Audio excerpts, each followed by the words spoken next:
Why didn't you guys tell me it wasn't a sound going on? My apologies. I was just saying um, that I was having a little bit of problem with the microphones and the setup. Are we good? Are we good now? Are we good now? Hit the thumb up if we're good. Somebody give me a thumb up. Let me know if we're good and we're back now. I was having some problems with the setup. It was okay. Are we good now? Mic check. Let me fix this light. Good. Good. Hit me a thumbs up if we cool. Facebook, are we good? YouTube, are we good? Who else we got there? What's good, DB? Donald Broach, what's happening? Are we good over on let me just make sure. Let me see if we even hooked up over there. I don't see it. Twitch, we're good. IG, we're good. TikTok, we're good. Okay. YouTube, we're good. Facebook, we're good. Short show today. Short show today. I don't really have much. I just have a few things. Like I was saying when the mic was down, I hate saying the same thing because it'll never come out the same way. Short show today. I'm probably gonna piss a few people off. You know, I have this mentality, my mind. Sabrina Calloway, what's good? I have this mind of I believe, I don't know, I don't think I'm the only one that believes this, but I have a belief system that oh, y'all won the tournament. That's what's up. Appreciate it. Been playing, boy, you've been playing baseball your whole life, brother. I admire you for that. I wish I could get my old ass out there and play. I really do. I probably could, but DB, I'm gonna be honest with you, Broach. The body just don't heal like it used to. You feel me, bro? Like a twisted ankle today is, you might as well just, that, bruh, a twisted ankle is a blowout for me. You understand? A whole blowout these days. A twisted ankle, and I mean, I'm gonna be sitting out for the rest of the season. Shit don't work like it used to, brother. You know, I mess around and get you know how we used to get our hands, our fingers and our joints and stuff would get, what do they call it when you get when jammed? When you jam your finger or some old shit, I don't think I can recover from that at the age that I am now, bro. It's just not the same. Shit is not the same. Now, when we were children, bro, I'm gonna be honest with you, bro. You know how it was at OIC. I pitched almost every game in my arm. I didn't even feel my arm. I couldn't feel my arm. I was throwing so much. But when we young, you can play through injury. You feel me? You can play through injury. Now we pay for it later on in life. Like right now, bro, even my wife was telling me, you know, I was playing baseball for a little while after we were finished playing. As an adult, I got out there and played in a 30 and over, or was it it was a 40 and over league. I played for a couple years, bro, but I was eating ibuprofens like they were M&Ms. I was popping them. Oh, wow, I was eating ibuprofens, bro. I think I was addicted to the ibuprofen. You know what I'm talking about, fam. Sprained ankle. And that was years ago. Yeah, exactly. Edward says sprained ankle now is close to broken ankle today. Shit, you damn right. I got my old ass out there and played. We did good. I did well. I just couldn't go get it no more. You know what I'm saying? Broach, I couldn't go get it. I was the dude could go get it in the hole. You know what I'm saying? I had range, had an arm, the whole nine, bro. But hey, after a certain point of time, man, you know, the body, if you don't continue to work out in those, you know, in those conditions of baseball, the body, you'll take off a couple years and you'll go back out there and you think, hey, I still got it, until the ball is hit to you hard in the hole and you thinking you're going to backhand some shit in the hole and you end up flipping over doing some other tricks or some other stuff. And you get up with grass and shit all in your head and in your mouth, and shit just not the same. And bro, guess what they had me do one time? I was playing on this one team, bro, and it was young boys on the team. This is how I knew I needed to get my ass out of the way. Okay, I'm gonna tell this to Broach. I'm only talking to Broach. All right. He'll appreciate this and he'll probably laugh at me, but it's okay. We had good days. We had great days. We won a lot of games. We were Cincinnati baseball. But I took my old ass out there to play with them young boys. I forgot exactly where it was. It was somewhere in Ohio. It was up like at Washington Court or something like that, bro. Went up there to play, made a little team, made a nice little impression at practice. And bro, listen, the games started. It was like a little traveling team. We would travel Ohio. You know how that go. And man, listen here, brother. These guys wanted to play double hitters, and it started getting late outside. You know, you play one game at 6, it's over about 8:30, 9 o'clock. And now they talking about starting another game at 9:30, 10 o'clock. I couldn't do it. My body was just not there. I barely made it through the first game, bro. And I tried. You know, my wife would ride out, we would go out, and I'm like, babe, shit, this ain't it. This ain't it. I can't do it anymore. And you know, bro, we would play baseball in the morning up against the wall and have a game at 1 o'clock. You know what I'm saying? So we play baseball all day. Our bodies was built for it. You know, we were just athletes, bro. And yeah, Donald Broach is just on go. He's just still doing that shit. It's amazing. I don't know how you doing it. And that's a high scale softball game y'all play. Like, that's not no, the softball that you think where you just throw the ball all soft and they hit it. And no, this is that they got spin on. This is crazy. I don't know how you doing it, bro. I don't know how you do. I fuck around, bro. The stretch going down first base for me might be just the end of it all. If I hit a ball and I see it's going to the outfield, it might hit the gap. I'm thinking turning first, and I'm probably going to tear something on my way to first. I'm probably going to tear something because I'm going to be running harder than it's just going to be a different type of run. That all being said, man, let's move on. I'm glad you're here, Broach, because I got a lot to talk about. I'm going to talk about sports a little bit today. Before I do, I'm going to touch on some local stuff in the Cincinnati area, and that's very important. It's dear and near to me. I think we need to talk about it a little bit. We need to capture it a little bit. But I am going to talk about sports. I'm going to talk a little bit about the draft. And the reason why I'm going to talk a little bit about the draft is because it's time to tear some of these chaos agents a new one. It's time to tear them out and let them know why they sound ridiculous saying the things that they say. Somebody has to come to the defense of being right.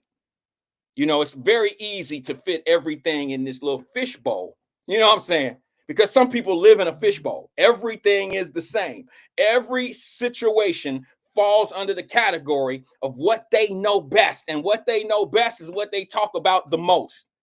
Just be honest, man. If all you could do is put everything in the same category because that's your range, just say it. Don't make everything about it. Just be honest and tell people like, hey, man, my range is this. So we're going to turn every situation into this. And that's why I want to talk about the NFL draft today. And yeah, I got my little brothers, my little nephews and all that. I tag one of those groups so they can bring their asses in here and tell me why they feel the way they feel. Maybe one of them will call. Maybe one of them will post something in here that I don't agree with and we can talk about it. I don't know. I ain't scared of the conversation. It's always funny. Hey, Broach, dig this. Isn't it always funny to hear people talk about a sport that they've never played before? I mean, they ain't never strapped a chin strap. They ain't never put on a 7-piece pad set. And they don't even know what I'm talking about when I say a 7-piece pad set. You know what I'm saying? But they know what's going on with the draft. They don't even know who Cam Ward is, the number 1 pick in the draft. Stop playing. You didn't know his name until Tennessee Titans called him. The little brother, the little starter, the little guy, little young fella down in Miami, the Hurricanes quarterback. You know what I got a problem with? I got a slight problem with people who want to be so powerful in their words that they don't care who else they tear down when they got to be show that they so smart, or they ahead of the game, or it's always like this. Wait a minute. Answer this question for me. Do you not think that it's disrespectful to not talk about Cam Ward, the number 1 pick? I put it on my page. Do you think that everybody, have you heard the narratives of what they're talking about with Shador Sanders and why he fell down and how racist it is? 22 black fellas, young black men, became millionaires. And y'all so disrespectful in your way of thinking and thought. You just basically saying that they putting Shador Sanders in his place. In his place. So that makes the other 22 brothers that got drafted, they just house ends, right? None of them are flamboyant. None of them are cocky. They just master tell them to do something, they're going to do it. See, that's just you being disrespectful so you can carry on a narrative. Sorry, I got to tell you the truth. So y'all, have anybody ever met, and I mean through interview, through game film, have you ever seen Cam Ward play?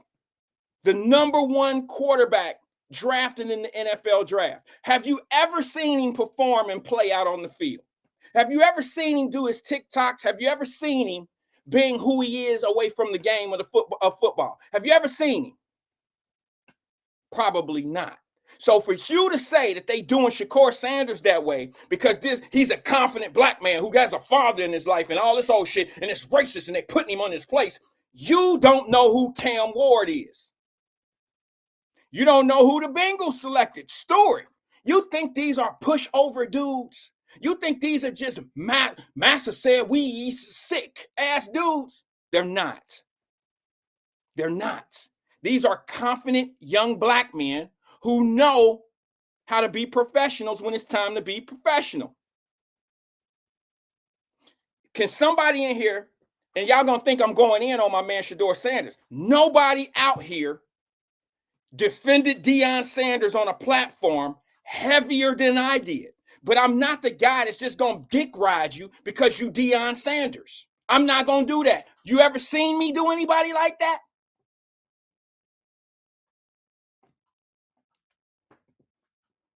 Deion Sanders is he's in my top 3 of athletes, period. Top 5 of athletes, top 3 of NFL. Deion Sanders. I went to bat for Deion Sanders. I bought Jackson State merch when he went to Jackson State. I promoted him when he was at HBCU, Jackson State. I was one of the only few that defended him when he went from Jackson State to Colorado. Everybody was, and this is another thing that blew me away. The same people that got all this it's racist shit in their head, y'all was mad at Deion Sanders just a minute ago. Y'all was pissed because he left Jackson State to go to a PWI. Y'all don't remember that? Now you all on him talking about look at what they doing to us. It's not race. You got to understand the game, the business of it all. And a lot of people who don't believe in black privilege, Shador Sanders is a black privileged little young guy. Yeah, he is. He's very privileged.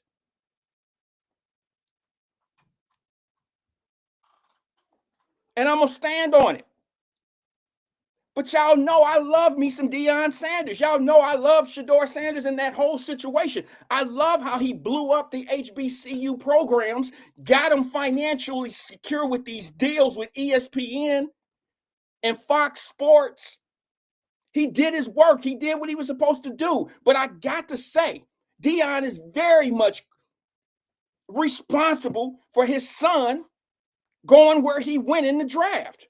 And I don't think it's a shocker. This is how God works sometimes. I don't want to put God in this, but this is funny. Just 7 years ago, Deion told everybody in the world how his son would never play for Cleveland. He didn't say it like that. Let me rephrase it. I got a picture of it. How about I just show it to you? Because I don't want to tear up what he actually said versus what it really was. Let me see if I have that. If I have it. This might be, nope, that ain't it. This might be it right here. Nope, that ain't it. This might be it. There it is right there. 7 years ago, Deion Sanders made this comment. Where? On social media. Oh, I got a lot to cover about this. There was so much I was going to talk about today, but I just got straight to it. Deion Sanders said, I like how Cleveland doing their operations, how they building and blah, blah, blah, blah, blah. He was shooting them good, and then he put the but in there. And he said, well, but I would never let my son go there. So you think businesses forget about stuff like that? You don't think Deion Sanders played a huge role in his son falling in the draft? I'm going to explain to you why. It's not just because of what he said in the past. It's because of who Deion Sanders is. And then I know you got your regular agents out here who say shit like, there's always something you can drag in to make your point of what you're trying to stand on. And I'm fine with that, as long as you're okay with a rebuttal to your point. And that is this. Well, the Archie Mannings of the world did that for his son. His son won something. His son won bowl games. His son was in the line of being a national title school. Now, that's not me talking up for the Mannings family. That's not that. I'm just talking reality. I'm looking at the numbers. He was a guaranteed first-round draft pick based on his productivity and what the school had achieved in a much higher and a much more competitive conference. Now, if Cam Ward wouldn't have went first, you might be on to something. I don't know. But I'm not getting those vibes. I know the vibe. I know how y'all vibes go. I know some of y'all vibes is just straight at it. So just a little notion makes it factual to you. But I cannot defend Deion Sanders, even though he's my favorite guy. I can't defend this. Deion Sanders played a huge role in his son being backed up out of the draft to a late round pick. He did.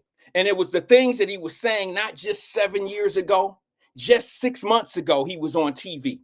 Here's the difference between Deion Sanders and Archie Manning. Archie Manning did what he did 22 years ago. Wasn't no Facebook. There wasn't no Instagram. He didn't have his own private show. He wasn't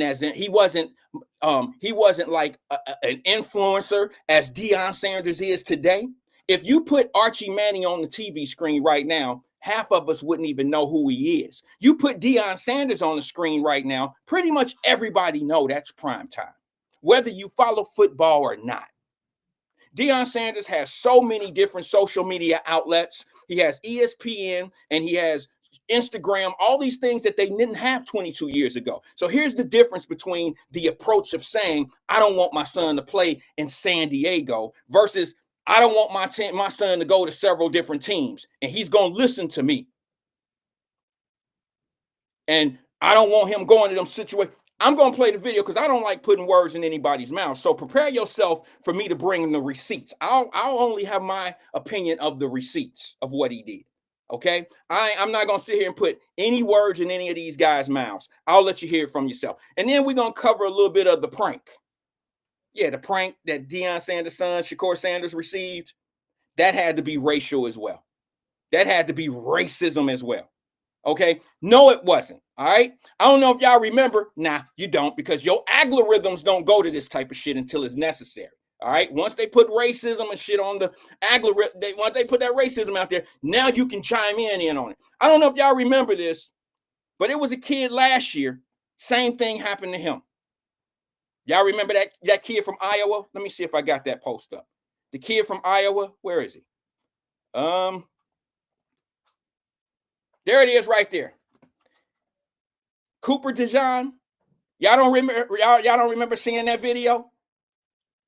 Little white boy, little running back out of Iowa. He was sitting in the auditorium. Oh, no, he was sitting in the film room with his team and got a prank call, and they was pretending that they were somebody from the NFL, one of the NFL teams. Remember that? No, of course you don't. Of course you don't. Of course you don't remember that. And here come the agents coming at me already. Because you got to make it about that. That's on you. That's how you want to live. That's on you. But it's not like this hasn't happened to anybody else. And if that's what you need to get a conversation through, that's on you.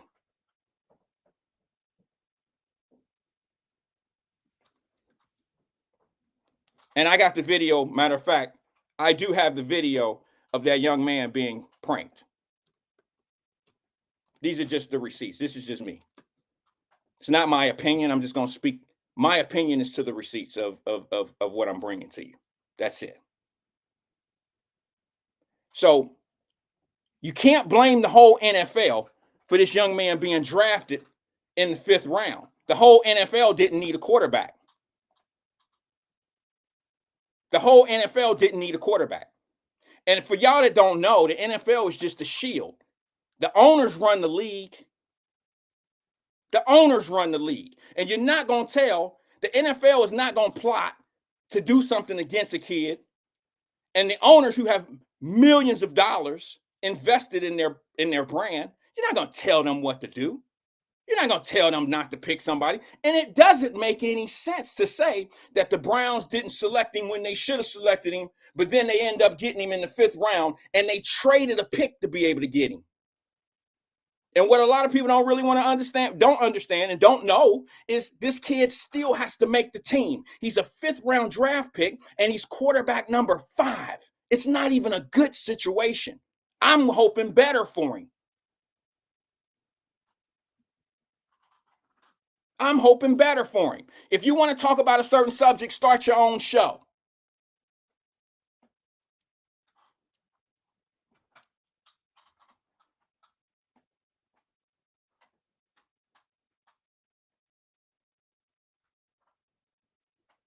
Tracy said, Wyatt, they took quarterbacks worse than him. How you know that, Tracy? How you know that, sis? Who told you that?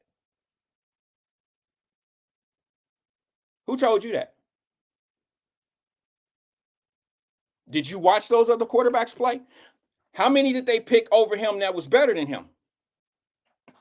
See, what I don't like is you taking everything away from the young men who put the work in, busted their ass, and we just gonna make it about the didn't go for him, what didn't work out for him, versus all the kids that got selected ahead of him. The 22 other brothers that just became millionaires that night. I guess they just playing for massa. Cam Ward was the number 1 pick out of Miami, Florida. And he's a good quarterback, a really good quarterback, who's better than Shedeur Sanders. Happens to be black and was the number 1 pick. Nobody's saying anything about Travis Hunter, who won the damn Heisman Trophy, who Shedeur Sanders was throwing the ball to. You ain't got nothing in your arsenal of conversation to be able to say, wait a minute, hold on. If I was throwing the ball to Jerry Rice, my numbers might be great too.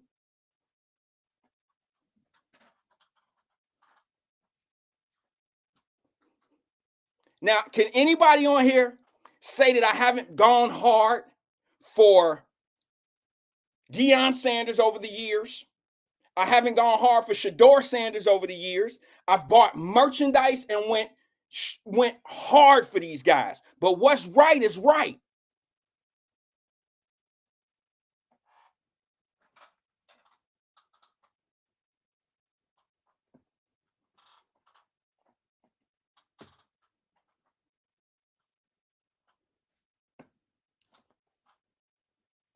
Deion did that young man not as much damage. I mean, he's a great father when it comes down to this, when it comes down to putting them in a position. But you can overstep your bounds sometimes. You can overstep your bounds. You can do some things. And what I don't want people to do is I really don't want people to lose. You're taking it out of context. It's not in proper perspective. It's too easy to go down this racism line. This is an example. Lamar Ball. Somebody asked me, well, Wyatt, how could Lamar Ball? Do anybody know? Does everybody know who Lamar Ball is? Has the 3 sons in the NBA, or 2 of them? I know, maybe 3 of them by now. Remember how boisterous he was? How boisterous he was? Well, there's a huge difference between Lamar Ball and Deion Sanders. Lamar Ball did not have the relationship or the social media presence as a Deion Sanders. If you look at the reason why, let me give you my opinion. My opinion is GMs and coaches don't want to deal with Deion Sanders. That's my opinion. Because Deion Sanders has a platform large enough to be able to discredit or to change the narrative or to mess up a locker room or to hype up a locker room. And then there's some other shit that I could look at and tell you that organizations don't want to be part of. Did you see the culture at the HBCU at Jackson State when Deion went there? Did you see the sidelines? Did you see how things changed? Financially, it changed for the best for Jackson State. But did you see all the celebrities start coming to the game? Did you see the sidelines? Did you see a lot of the shit that was going on? Whether y'all believe this or not, the NFL, they don't want that. They don't want what came to Colorado. And you can put it in whatever category you want, but they don't want the rappers and Gorilla and all that old girl with the female girl. They don't want them there like that. They don't want all of that. They don't want that environment. I'm just telling you the truth. They don't want that.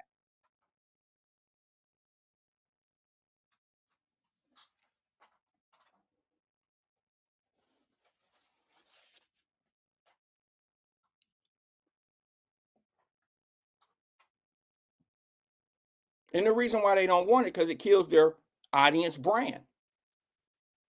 They want people who are going to pay top dollar ticket prices. That's what they want. They did the same thing in the NBA. When Allen Iverson started coming out with the braids and the jewelry and this and that, and there was fights at the games and stuff like that, they don't want that. They just don't want that environment at their stadiums. They want people that are paying $25,000 floor seats. And they want those people to feel safe. That's what they want. It's what we all should want. It's the same reason why we don't want that environment at our little pee-wee football games. And just to make a point to be right, we'll defend some shit we know is wrong. Y'all know they out there gambling and shooting dice and smoking weed and all that old shit at these games and looking like a $1 million and all that. Come on, man. And in front of the kid, some people just don't want that around them.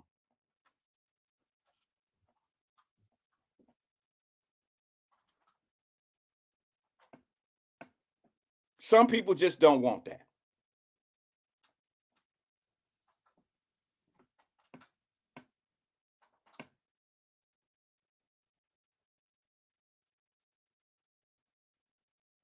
Let me see if I can play this video.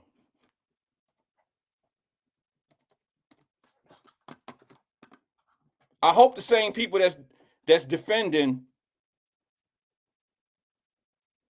I hope the same people that's defending the narrative of what's being said, I hope y'all was the same ones that was defending Deion for him going to Colorado. I hope y'all was still defending him then.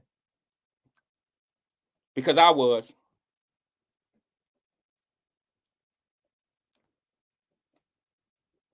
See if I can get this video right here. I want you to hear what Deion said. I got to hold Deion responsible.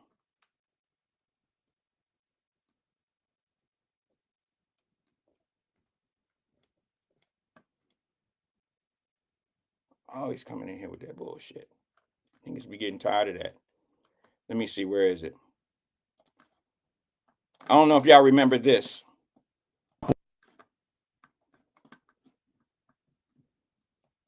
Teams that I won't allow him to play for. Couple teams that I won't allow him to play for. Whoa. This is my profession. I know what's behind the curtain. We ain't got to get back there for me to understand what's not prominent for my son. I'm not doing it. Ain't and no if he doesn't listen to you? Who? No, you must mean owners. If you ain't trying to change the franchise or the culture, don't give me. So you should know history repeats itself over and over and over. And I've done it over and over and over, so it should be no question why an NFL franchise should pick me. You think I'm worried about what critics say or what people gotta say? You know who my dad is? They hated on him too.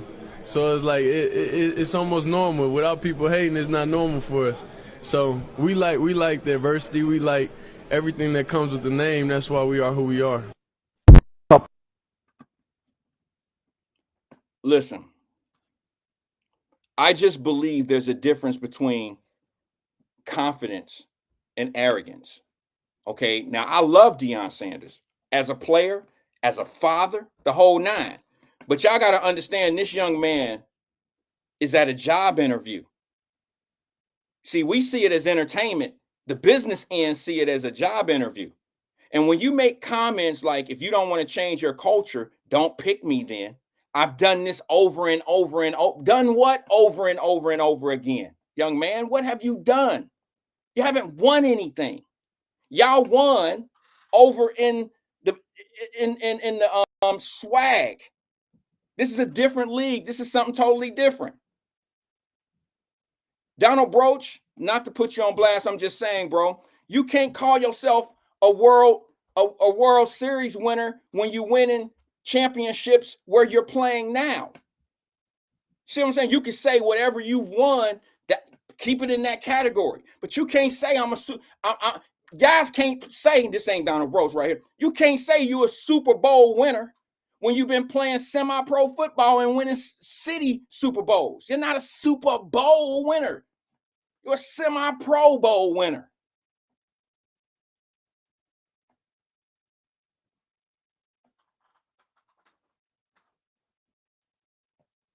But what have you done, Shakur? What have you done? What have you accomplished? I tell you what they did. They went from 1-11 to playing 500 ball. That's an achievement not just by him, but you have a Heisman Trophy winner on this team.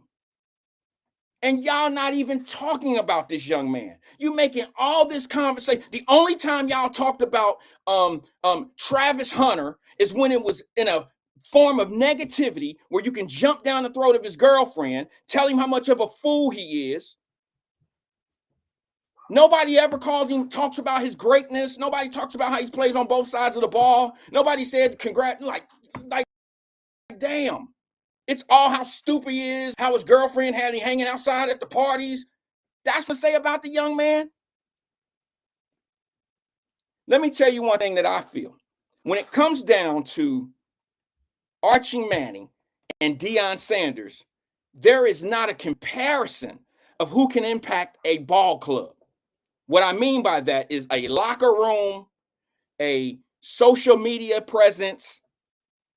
They didn't have the internet. They had the internet, but they didn't have social media like they have social media 22 years ago when Archie Manning said, I can't see my son playing in San Diego. It's not a good organization. So San Diego trades the pick and go get I believe they thought they were getting the second best player in that draft. I don't want anybody to come to my team that don't want to be there either. You tell me you don't want to come work for my organization. Your daddy calls me and says, hey, we don't really want to be with y'all, but we'll come there if we have to. Nah, that's okay. I'm cool. I'm going to go get somebody that's hungry and really wants to play in my organization or work for my organization. If it's a company, if it's a computer company or whatever. I don't want anybody on my team that don't want to be here. And you're supposed to be the leader? Nah, I'm cool. The irony of this whole situation is the same team that Deion Sanders said, I will not let my boy play on, is the team that got him. The only team that got him. Imagine that. And did you all see the video? Did you see the video of when he accepted the phone, when he got the phone call from Cleveland? Did you see that he was like, okay, coach, I appreciate it. He was good. He's a good kid, but I think his dad has taught him that his confidence comes off wrong. But let me tell you what he did. In that video, who came and took the phone from him when he was talking? Daddy. He grabs the phone. Well, he don't grab it. I'm going to show you the video. He get the phone from his son, and he starts talking to the GM because Deion know these guys. He talks to the GM, and then the GM, he says to the GM, he says, he was talking to the coach.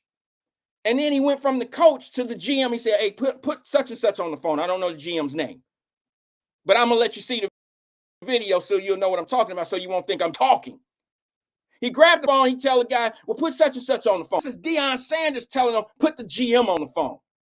The GM get on the phone, and he starts to walk off, but I can hear him, and he was like, hey, Johnny, thank you, man. Hey, man, I really appreciate it, man. Johnny, thank you, man. This is the same guy that Deion Sanders, if shit is not going right, these GMs and coaches are going to have to deal with him through social media. They don't want to go through that. These are professionals. They don't want to deal with Deion Sanders. Is that what he said, Papa?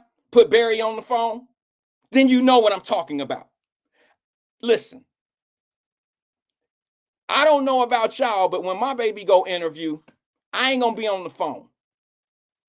I'm not going to be on the phone and tell them to put the vice president on the phone.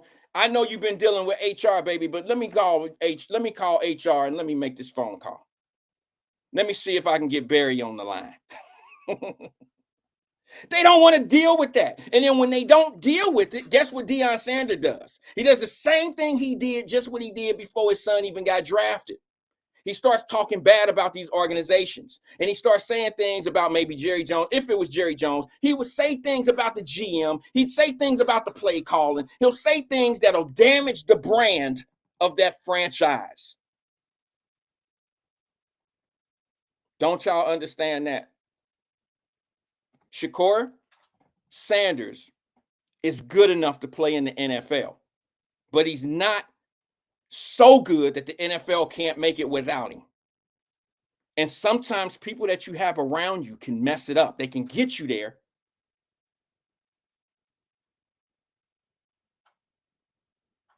And that same person that gets you there can mess it up. I've seen it. I've seen it firsthand in sports and boxing. I've seen a guy get his son all the way where he needed to be. And then when his dad get there, certain things are over his head. He can't get to your son to the next level because you don't know how to deal with the next level. You got this entitlement attitude because of who you are. Here's what I like to make a point about. Check it. You ever notice how many outstanding athletes become great coaches? How many of them are real great coaches? Not many. How many of them are great GMs? Not many. Michael Jordan was a horrible coach. Michael Jordan was a horrible team owner / GM. They're better players. And I think there's this thing in a great player's mind that whatever they're getting, it's like us, nice people. People that are genuinely nice. You always want to be dealing with people that act just like you, and we're always looking for us in return. You always looking for somebody like yourself. When you're dealing with somebody, you waiting for them and you want them to act and deal with you like you would deal with them. You waiting for yourself when you're dealing with these people. And that's how great players go off to be bad coaches. Because Michael Jordan waiting to draft the next Michael Jordan. He waiting to put the next Michael Jordan on the field or on the court, and it never happens. These guys become underachievers in Michael Jordan's eyes. Somebody give me a name of a professional athlete who's now coaching a team, and he's a great coach. His coaching matches his gameplay. I'll wait.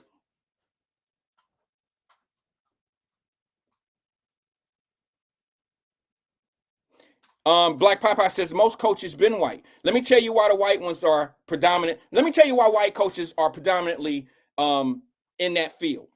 Because they weren't good enough to get to the next level. See, it's just the opposite of a great player. Great players are not good coaches. But you know what? Who turned out to be good coaches? Subpar players that understand the game. And if they had that same athletic ability that the great players had, they would be one of those great players. But like the John Stocktons, who was a great player, he was a horrible coach. Okay, any of them, most of them. But then you go get a Tyronn Lue. You get a Tyronn Lue who played for the Lakers. Wasn't a great player, but he was good enough to be out there. He turned out to be a pretty damn good coach. Doc Rivers.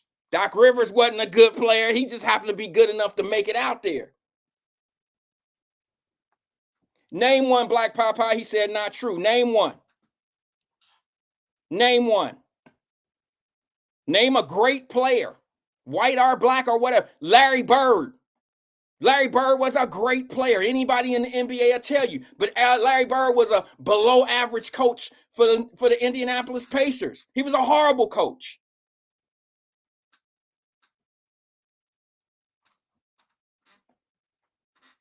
But it go the same way. This ain't a black or white thing. You got some black players who were just good enough to make it to that level. They understood the game, but they end up being better coaches because they didn't really have the ability. They didn't have that greatness to dominate the sport.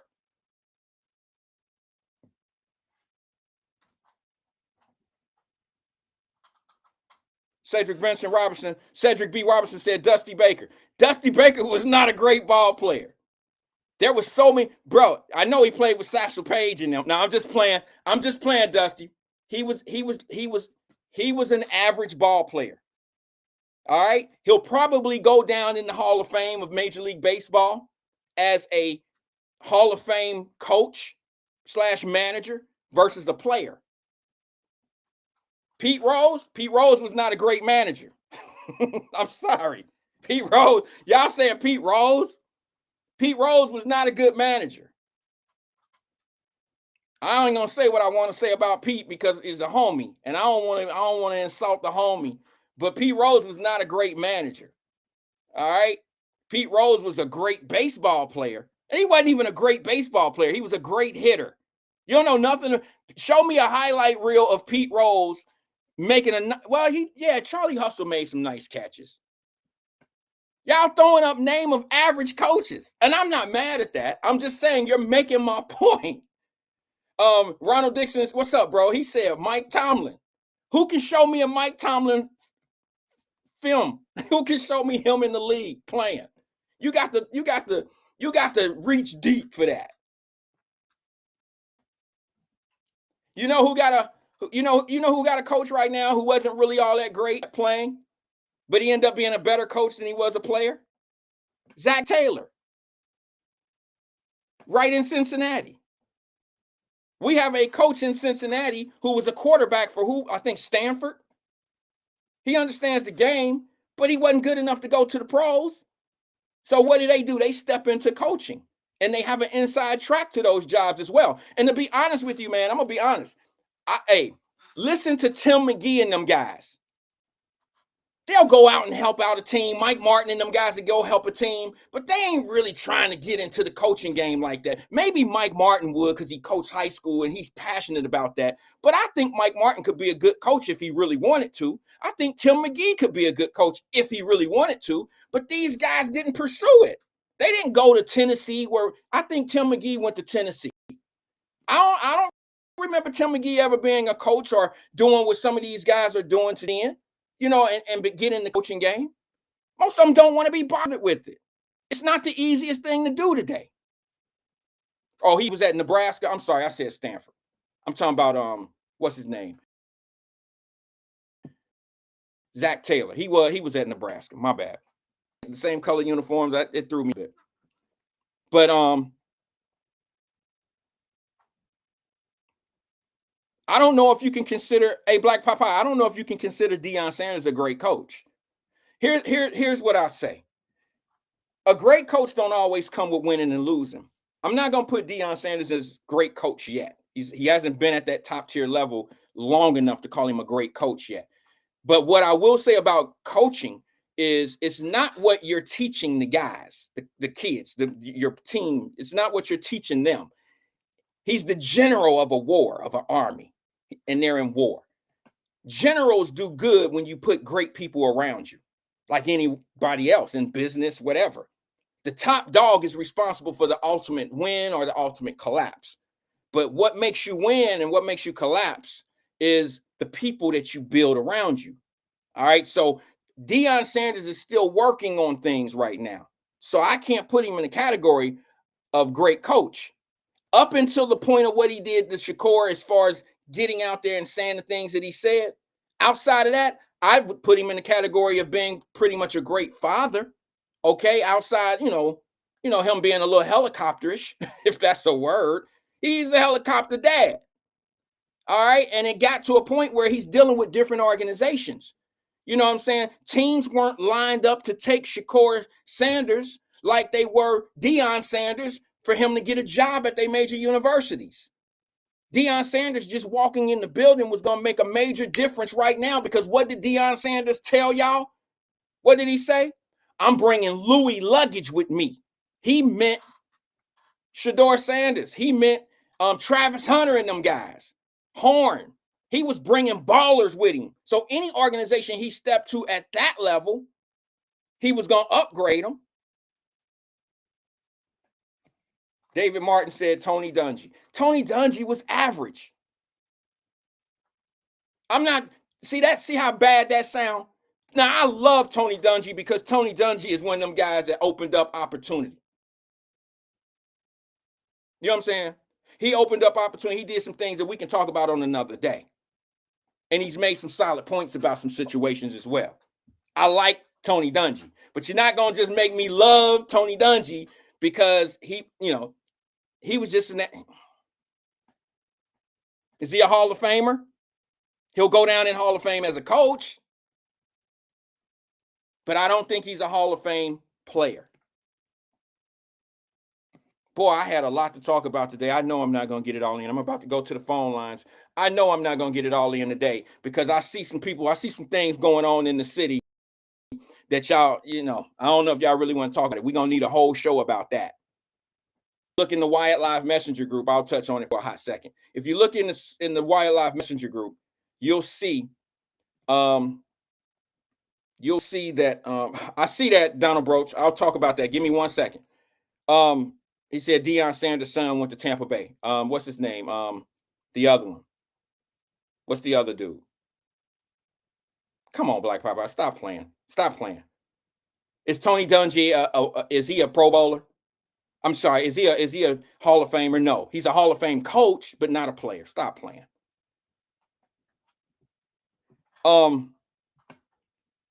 Shiloh. Thank you, Deanna. Shiloh Sanders. Now, here's another thing that's weird. To me, it's weird. Okay? Shiloh didn't get drafted. I didn't think Shiloh would get drafted. Okay? Shiloh is a decent player on defense. He put some big hits on. Shiloh got hurt a few times because he's a hitter. All right? I respect his game. But he didn't get drafted. He didn't get drafted because it's very difficult to get drafted in 7 rounds being a safety or a cornerback. You have to be a lockdown. Not many safeties and cornerbacks came off the board this year. Number one, I don't know. I know we needed them at the Bengals. The Bengals need corners and some backfield help on the defensive end. We need them, but you can get those guys in invites and in free agency. You want experience at those spots because it take a little while for those players to develop at those critical positions. Cornerback is critical. Safety is just as important as a quarterback. Some people might not agree with that, but a safety is who reading the defense. He's just as pivotal as an offensive quarterback to me. So now that's not something that you draft right now and looking for an instant return. So you can get those guys in free agency.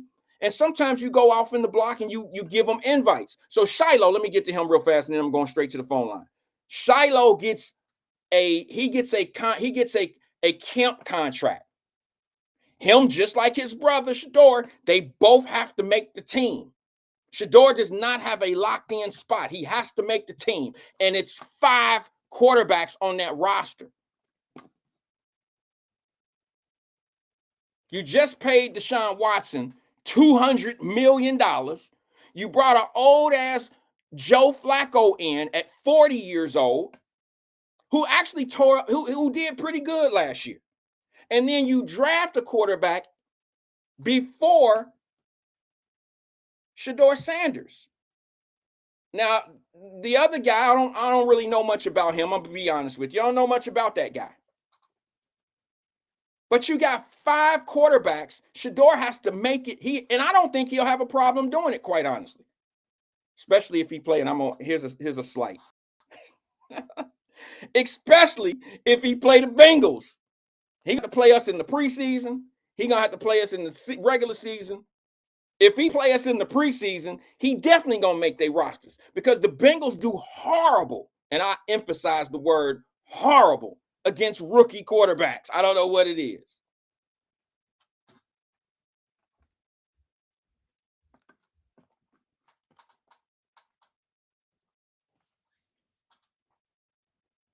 And all I can tell you is Shiloh, who signs a camp invite contract, fired his dad. And I know, the apologists and the people that want to keep it a certain way say, oh, they just be making that stuff up. That ain't real. That's AI. Some of them don't even know like AI. That's AI. He didn't really do that. Yeah, he hired Rosenberg. So I guess Yahoo made it up too.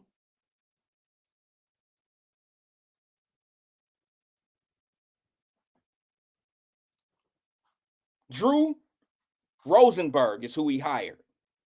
And that's probably because Drew Rosenberg now don't get it twisted. I don't think he went in and argued with his daddy. Oh, daddy, you ain't doing nothing for us, blah, blah, blah. Them boys are not cut like that. They listen to their dad. I wouldn't be surprised if Deion Sanders went to Shiloh and said, hey, look, Drew got better insight and better connections, and he's resourced in with these camps. Let's get you in a position to sign a camp invite contract. Let's get you in that position using Drew to be able to do this, and I'll step back. And then, of course, the tabloids and the people that want to make it about Deion Sanders, they're going to say he fired his dad. I don't think it quite went that way. I think that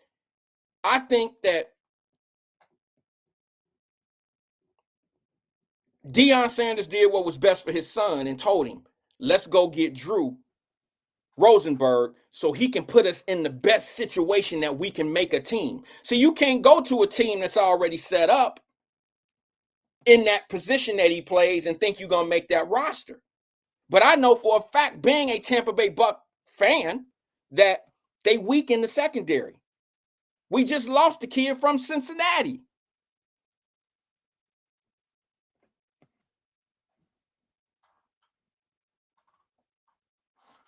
So he has a very good shot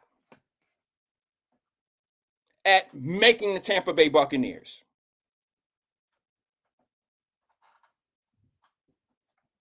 I don't think he fired his dad. I think what he did is he played he's playing chess with the game now. Let me go to the phone lines. You've been holding on for a minute now. Good afternoon, caller. This is Wyatt. Who am I speaking with? Imperial Fame Rothstein. How you doing? Hey, Fame. How you doing? Just being me. But to answer your question, sure. There's one obvious answer that nobody mentioned. Okay. Mike Ditka. Yeah, okay. Mike Ditka was a Hall of Fame tight end. Yeah. And he was the head coach of the Super Bowl winning championship 85 Bears, who were possibly football's most iconic team ever. But I mean, your question, that was just to answer your question, because in general, you were right, but there are always, there's always an exception to the rule. Saying some people have 6 fingers and 6 toes. Mike Ditka is the exception to the rule. You know what I'm saying? So in general, your question was right. No, actually, what I posed was right. I said how many. It's not common. So yeah, that's not suggesting that there was no good, no good coaches that ever become great coaches and great players. I mean, of course, there's a few, but not enough to say that it's a regular thing. In most cases, they fail at coaching. Great players do it. It's just proven. Indeed. You can see it. Oh yes, indeed. And also, some of the people ain't talking about Deion Sanders is that the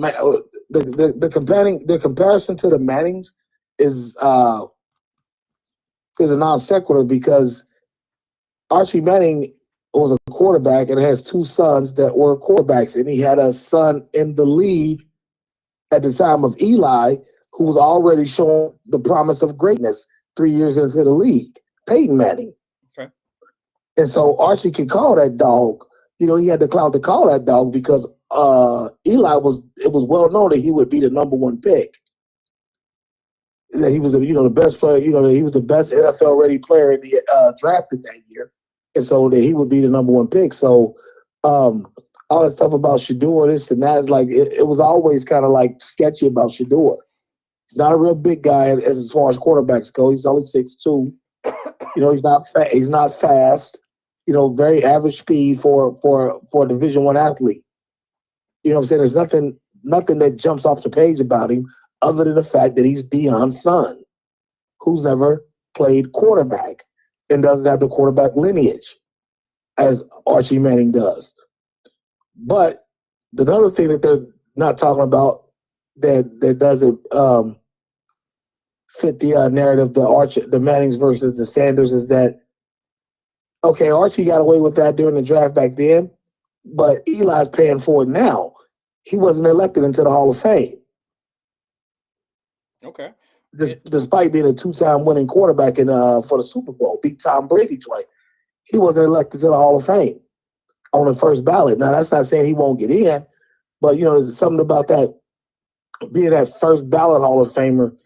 It's a little different from what's being told. I mean, it's a little bit more prestigious for those guys. You know what I mean? But I guess if you get in, you get in, right? I mean, I think that's what right. So you're right. Yeah, I've never liked that comparison. I thought you were spitting from the survival scrolls for the last 20 minutes that I've been listening. Say it again. You know what I'm saying? I thought you were spitting from the survival scrolls. You were spitting that heat. The people didn't want to hear, that they weren't ready for. There's no comparison between Eli and Deion's kids. No, it's not a situation. Well, here's the thing: we live in 2025, and social media is probably the new news, and it's the new influence. Right. Okay, now I'll be honest: I would probably have a different opinion about it if Archie Manning did that in 2025 with social media, and if he had the same type of social media presence or that same type of pull that Deion Sanders has. But he don't. He might have the pull in the NFL. I don't know. I don't know what his position is in the NFL. But I know that coaches and GMs don't want to deal with Deion Sanders, because if things go left, which in all cases it could. I mean, do you really think?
Okay, I think we're back up, Fame. Can you hear me?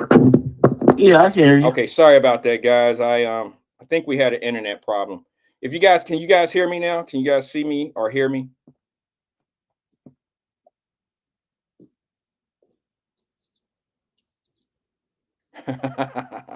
Anthony Prosser, crazy.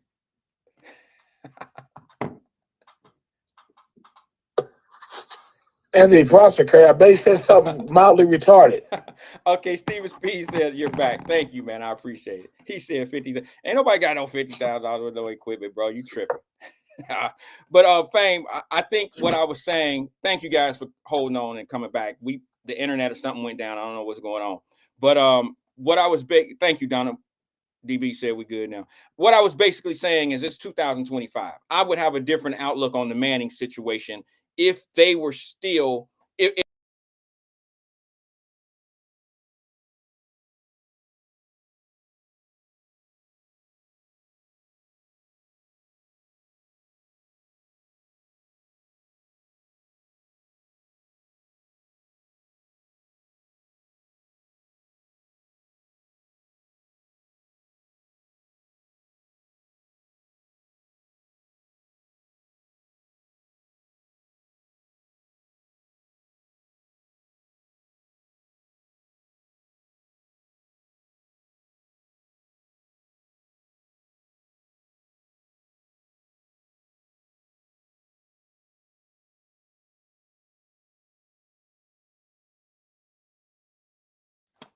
all right, I Oh, think that's going. Yes, all right, I I'm think seeing I'm it. Like, back oh now. wow, I okay. think I'm back now. I think I'm back now. Okay. My apologies. Someone don't want Wyatt to speak. You're right, Terry. I don't know. It's probably the I don't it's an internet issue. It's an internet issue. All right. Are we good now? Are we got back? Because it's showing on my screen, it says we're back up. I don't know.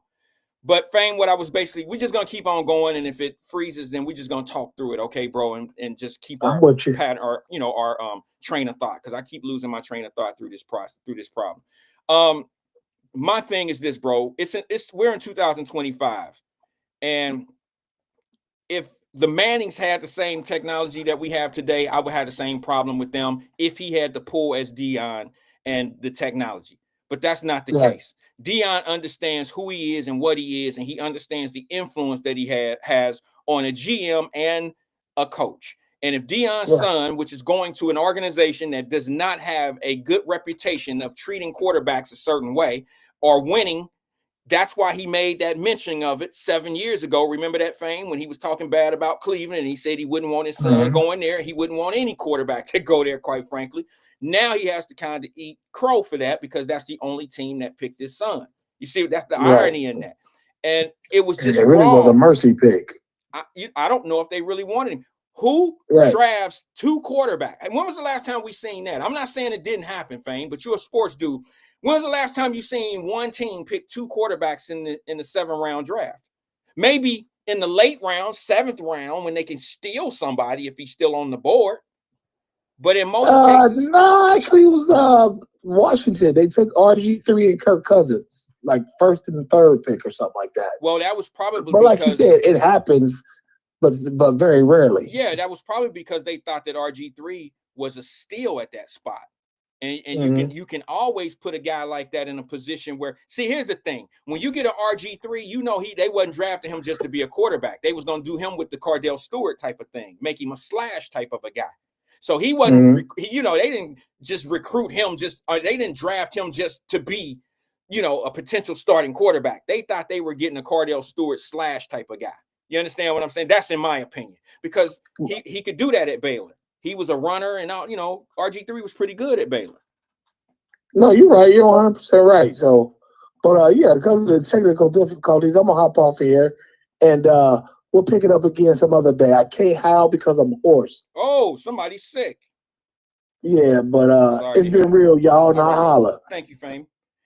Thanks for engaging with us, Fame. My apologies, guys. I'm a little teed a little bit, man, and it's my apologies. If I attacked you or if I said something out of pocket, my apologies. If I could say something wild and crazy and go wild and shit, if I can do it publicly on the air, then I can apologize publicly. My apologies. I'm just having a real tough day.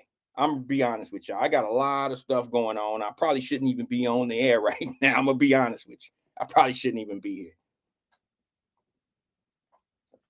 Got a lot of pressures going on, fam. If y'all understand fatherhood, I got a daughter that's graduating the end of this week.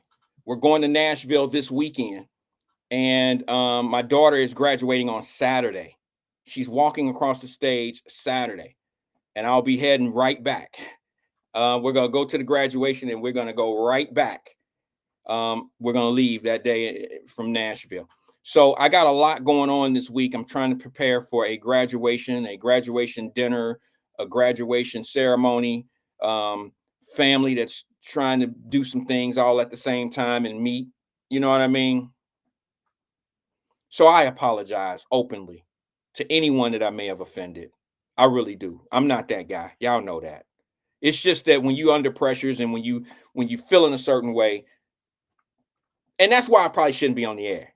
You feel what I'm saying? Because, like I told Twin the other day, like, bro, you in a different space when you're going through some things, probably shouldn't go to work. You're not going to be the same person. And Twin argue with me. Yes, you will. Yes, you will. No, you're not. When you got shit going on, man, you really should be careful who you conversate and who you deal with, because you can mess a good thing up. I've done it. How many times I've done it in life? A lot. Early. I know better now.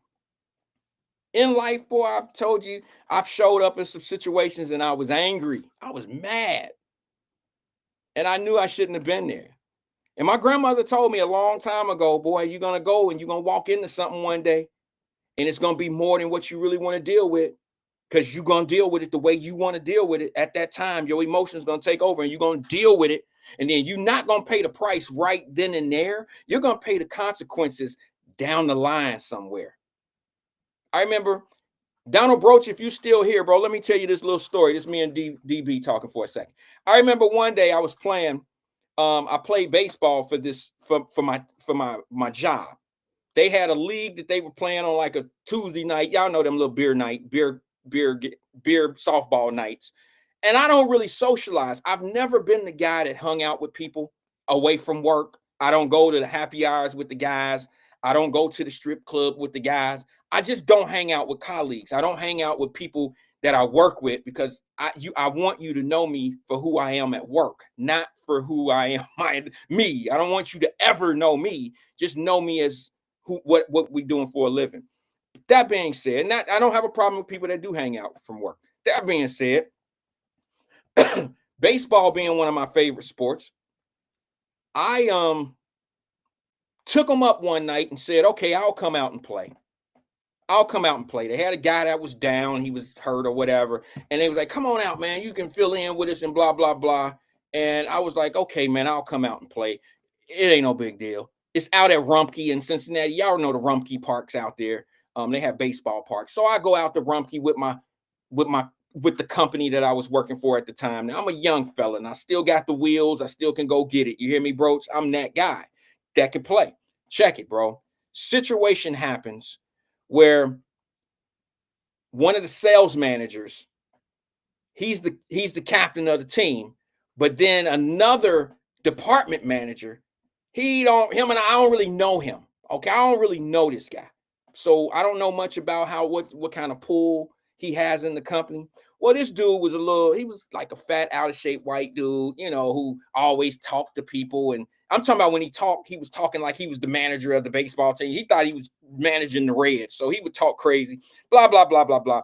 I hit a double, Broach. I get to second base. I'm out there chilling, and we're down a couple runs. All right. So I'm out at second base, and for some odd reason, I don't know what's going on. Softball rules a little bit different than baseball rules. Something happens. They hit a ball, and I'm rounding third, coming to the plate. And this is the young Randall Wyatt. As I'm coming home to the plate, I'm avoiding a tag, and I just missed the home plate. Now, in my mind, bro, thought that I hit the plate. I thought I touched the plate with my foot, tap danced on it a little bit. I thought I hit the plate. Found out I didn't. So I'm walking to the dugout, but everybody's screaming at me, go touch the plate. You missed the plate. You missed the plate. And as I'm walking to the dugout, I'm like, what? I can't, This dude come out of the dugout, the manager. I'm talking about the manager from the job. He's the manager of the team as well. And he says something to me that I had never let a man say to me in my life. No coach has ever called me a dumb motherfucker in life. It only took that. And you know, I was in that one mode, bro. Like, ain't no white man ever gonna talk to me like that. You know what I'm saying? I was there. And he said, yo, dumbass, you dumbass, you missed the plate. I went the fuck off. Like we was on Lynn Street and he was sliding dice. You heard me? Like he was sliding dice, like you was out here cheating. I went off on him and called him every name in the book. You fat motherfucker. You know, I hit him with the whole arsenal of what I had sitting on the bench. Y'all know this move. Pack my shit up in my bag, in my bag, pack my shit up. Fuck y'all, fuck all y'all, fuck this and this and that. I'm a 20-year-old F y'all. You know what I'm saying? F all y'all. Now, what I didn't realize is I gotta go to work the next day. And you just like I packed all my shit up in my bag. When I got to work, 3 days later, I was packing all my shit up in a box. They got rid of me because I didn't know the guy's name was Dennis. I didn't know that I pissed Dennis off to the point where he had to pull with the owner, and the owner was like, well, get rid of his ass. He's expendable, just like everybody else. See, that was a hard lesson of I don't go to after hour joints. I don't go to after work joints with people like that I work with. I stay professional with the people I need to be professional with. I'm not doing all that stuff with people that I ain't got no business hanging out with. I'm not going to no strip clubs. I'm not going to none of that stuff with people that I work with. It ain't happening. And there I am, nice little job, and I blew it from a softball game that I ain't had no business in the first place. I got emotional. Dude called me out. He said some shit to me that I ain't never heard. Nobody's ever called me a dumb motherfucker to my face like that. Nobody. And it didn't start that night without me going in. And of course, my emotions got the best of me. I'm not saying that he wasn't wrong for saying. I'm saying he was wrong for what he said. I'm saying my reaction to what he said was too much because I got the cussing and fussing. Y'all know what that looked like. Y'all know what it looked like when you got a dude in the dugout that don't give a F about nothing that's going on in there, and F all y'all. All y'all. I touched the plate. That's all I'm going to say to y'all. All that I'm a dumb MF and all that wasn't necessary. So I'm about to get this dude to business. You understand? That's how I felt. Forgot I had to go to work with these same people. And it didn't turn out good for me. It didn't turn out. Let me go to the phone lines real fast before we get up out of here. Good afternoon, caller. This is Wyatt. Who am I speaking with? Hello? What's on, Wyatt? Hey, what's going on, twin? What's good, bro? I couldn't call it player. It's all right to talk, your thing, podcast going in and out, man. You had all weekend to get it jumping, man. Every day you come with an excuse. Yeah, Why you is know that? me. Yeah. 2025, you can't keep making excuses, man. You said that last year before last. I've been rocking with you for what, 4 years now? Maybe. Has it really been that long, twin? I thought you just started about a year ago. Really? It's been that long? Damn. Hell no. I just didn't shine in because I wanted to, catch your drift. See what you was talking about. Oh, yeah, that's right. You was one of them that pretended not to watch. No, hell no. I watch. I just didn't, engage in the chat and everything. I watch. Hey, Simba, hold on, bro. Simba, bro, I felt good. I felt good that night, boy. I got in the car. Not one time, hold on, twin. Not one time, bro, did I say I effed up. Not one time. I rolled home. My wife, who was my girlfriend at that time, was like, cool down. And I was still bitching. These motherfuckers think they got motherfuckers think. And that's when I had on the big chain with the nameplate. I thought I was Deion Sanders. I'm fussing and cussing in the car. That motherfucker called me a dumb motherfucker. Fuck him. I didn't know him and my manager was like this, and the owner of the company. Hey, I was tripping, but that's okay. I felt good. I got it off my chest. And yeah, I ended up losing that job. But that's part of who I am to this day. That's why, twin, I'm sorry, but that's why I never say, excuse me, that's why I never say that people work for me. I always call anybody that I employ, I call them partners. I have a staff, but I don't let anybody call me boss. I don't do that. There's something about that shit that bothers me. I treat everybody on my staff as if they're just as important as I mean, we can't function without each other. So I treat everybody like that. I don't care what you're doing. You know, I don't care if you're the company that come in and I contract to clean the office. I treat because if without the office being clean, we don't look as good as we need to look to be professional. The way we come off, we're not. So you are just as important to this machine as anybody that's making critical decisions. So, but yeah, that night, Simba, it was crazy, bro. I went crazy. All right, twin, my bad. The floor is yours, bro. What's on your mind? Yeah, with that situation with Dion, I remember that 7, 8 years ago. And, you know, man, what kills me, everything got to be racism now.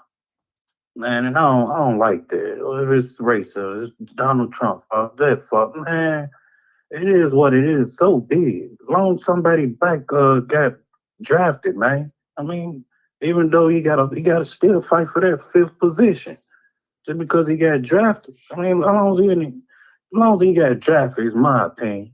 And then they talk about this and all that. Won't y'all have sympathy for the dude that lost his mama when he got drafted on the same day? That's a heart-driven story. Man, have sympathy for that. Yeah, it's back and forth racism, bull crap y'all be coming up with, man. Well, people are weird out here, man. I mean, come on, man. I mean, the bottom line is this, bro. You got to attach what you know. All right. I'm not suggesting that racism doesn't exist in America, but it don't have to be part of everything you talk about. Man, everything you talk about is racism. Well, I mean, everything. Your own kind is racism, kids. I don't care if y'all say you can't be racist because, man, hell, it's the same thing, just a different color. Well, and that's in my book. I don't care, man. I'm different. Did you see the video in the Wyatt Live Messenger group of the fight? Which one? The fight in Kings Island. The kids. Yeah, you saw the one in Great America too. No, Great American Ballpark. Six Flags, Great America. My bad. Say it again. Six Flags. Six Flags. Yeah, I seen that. Yeah. So then ain't talking about nothing else. And then I looked at the curfew they got going on in Cincinnati. It's not that really, if they really look at it, man, it's not really inside the banks where it's really happening. Okay, 1, 2 shoot. But there's more to that. They've been doing that since they put the barricades and stuff around the bank. They've been showing out. So most of the action really they want to be technical about is better with the water and all that. That's where the action at. Okay. Well, I don't. And dude was fading away from there when he got shot. So y'all go down there, Wyatt. But I slowed my roll after they started. They had them ever since them bikes came down on red line bike. I've been, fading away a little bit, man. Cause here come trouble. And I knew it was trouble. As soon as they got them bikes down there, they should have put it somewhere else. Well, I mean, the 20, you're talking about the banks, right? Yeah. Okay. I mean, I think that's going to be an issue. I think here's, I don't think it's going to be an issue. Now, I'm going to backtrack that. Here's what happens. Yesterday, I made a point, or I guess Friday, I said that when you as a leader tell the community that the reason why they won't enforce the curfew is because you don't have enough police presence, you don't have enough police people on your squad, that's not a very good excuse. Because children, underage minors are very, they're very, they see what's going on. If it's 200 kids down at the banks that shouldn't be there and there's a curfew, all you got to do is arrest 4 or 5 of them that you can see are the ringleaders of nonsense, or just set an example on the 4 or 5 bad ones. The other 194 ain't coming back. Do you understand what I'm saying? Like, kids are they very observant. So when you telling me you need a larger police department to manage the curfew, I don't know if that's believable for me, because it's like all you got to do is show kids we not having that right here. We're not going to allow you guys to come down here. We took 4 kids to the station, and they got their mamas that come down here to pick them up. Right. There's 196 kids that are good kids. They might be down there because they can get away with it, but the majority of the kids that are there are not going to do what that small bad percentage of kids are going to do. They'll watch it, they'll videotape it, they'll participate that kind of way, but they're not throwing punches. They're not going to set a fire. They're not going to shoot a gun. They're not going to do anything other than do what a lot of kids do, and that is spectate. They just going to watch the situation. But if you don't want it down there, all you got to do is set the example on a few kids, and you ain't got to make it tough. All you got to do is arrest them, take them to the station, and give them 12 hours for their parents to come get them. After 12 hours, if they don't come pick them up, you send them over to 2020, which is the juvenile detention spot. Give them another 12 hours for the parent to come get them. Eventually, the word will get out to the kids, and they won't go down there. They won't go where you allow them to go when they know they shouldn't be there. They won't go there because they know. And now you work on that the same way everywhere until they get to the point where it's like, hey, we're just not even supposed to be out here, because now they enforcing it, and they telling our parents that we out here. You know what I'm saying? There's a lot of kids that's out there. That's all it's gonna take, bro. There's a lot of kids. Hey, last thing, hold on. Last thing on this. Last thing on that, twin. There's a lot of kids that once their parents understand that they out here in them streets, even if they good kids and they just out here in them streets, their parents gonna stop that. You know what I'm saying? The majority of the kids that you see out here doing late night stuff, a lot of their parents don't know they out there. You understand what I'm saying? A lot of the parents don't know. As soon as the parent find out that kid been out there playing in the street at 2:00 in the morning, like the other night in Cincinnati, y'all had a 14, 15-year-old kid shot at 3:00 in the morning. Anybody talking about that? What? Why is a kid 14 years old out in the streets at 3:00 in the morning? Okay, that is the reason why the curfew has to be enforced. Go ahead, twin. Yeah, you right on point about that, because it just take one person, 2 or 3 of them get locked up. Like, hey, fam, we ain't going down on the banks. They go arrest us. Then our mama got to come get us out of 2020. Right. So they go spread the message on social media. Hey, no, we got to find another. Matter of fact, this weekend, let's go to KI. And look what happened. Well, they round up. All right, we go blast off. We go crash out at KI. So they know they can't get at the bank. So we go pop out somewhere else. Now look at them. They in KI, and they don't play that. I don't think no more out there. They own it probably. They know them people, used to probably the ones that used to be at the banks. Now they shift the drum over there to KI again. So they gonna be on it, man. But it's crazy, man. Wyatt, let's go to politics right quick. Oh, boy. Okay. They thought deportation. You think it was good or whatever? Of which situation we talking about? The lady, 2-year-old. They left. Even though the baby was a born citizen, but they deported the mom. And they were saying that one of the kids had cancer and all that. Mm-hmm. So did you read up on that? No, I'll be honest with you, bro. I heard a little bit about it. I mean, just like right before I was coming on the air, I was, I tend to read a little bit, some things that's going on. And I didn't have enough time to read about that situation per se, because I was getting into the draft. I was looking more into talking about, the Deion Sanders and Shedeur Sanders situation. I don't have anything on my list to talk about when it comes down to deportations and all that. We can have a show on it. I don't have no problem with it. I've talked about it last week. I just talked about people know when they breaking the rules. All right. And this is what I'll say about that.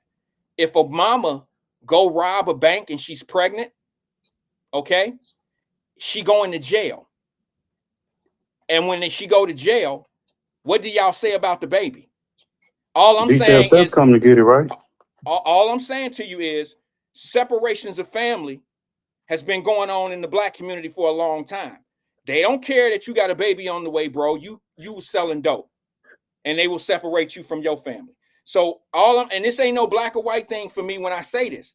There are systems in place where even when you commit a violation and there's consequences to those violations, Don't use your circumstances to try to get out of it and show. Some people will fall for it and have sympathy for it, as human nature should allow you to do. But when you have an organization that you have to keep up, you can't cut corners for everybody, because if you cut corners for one, you got to cut corners for everybody. All right. And look, to be honest with you, there's going to be situations that don't look good, even when the majority situations are going right.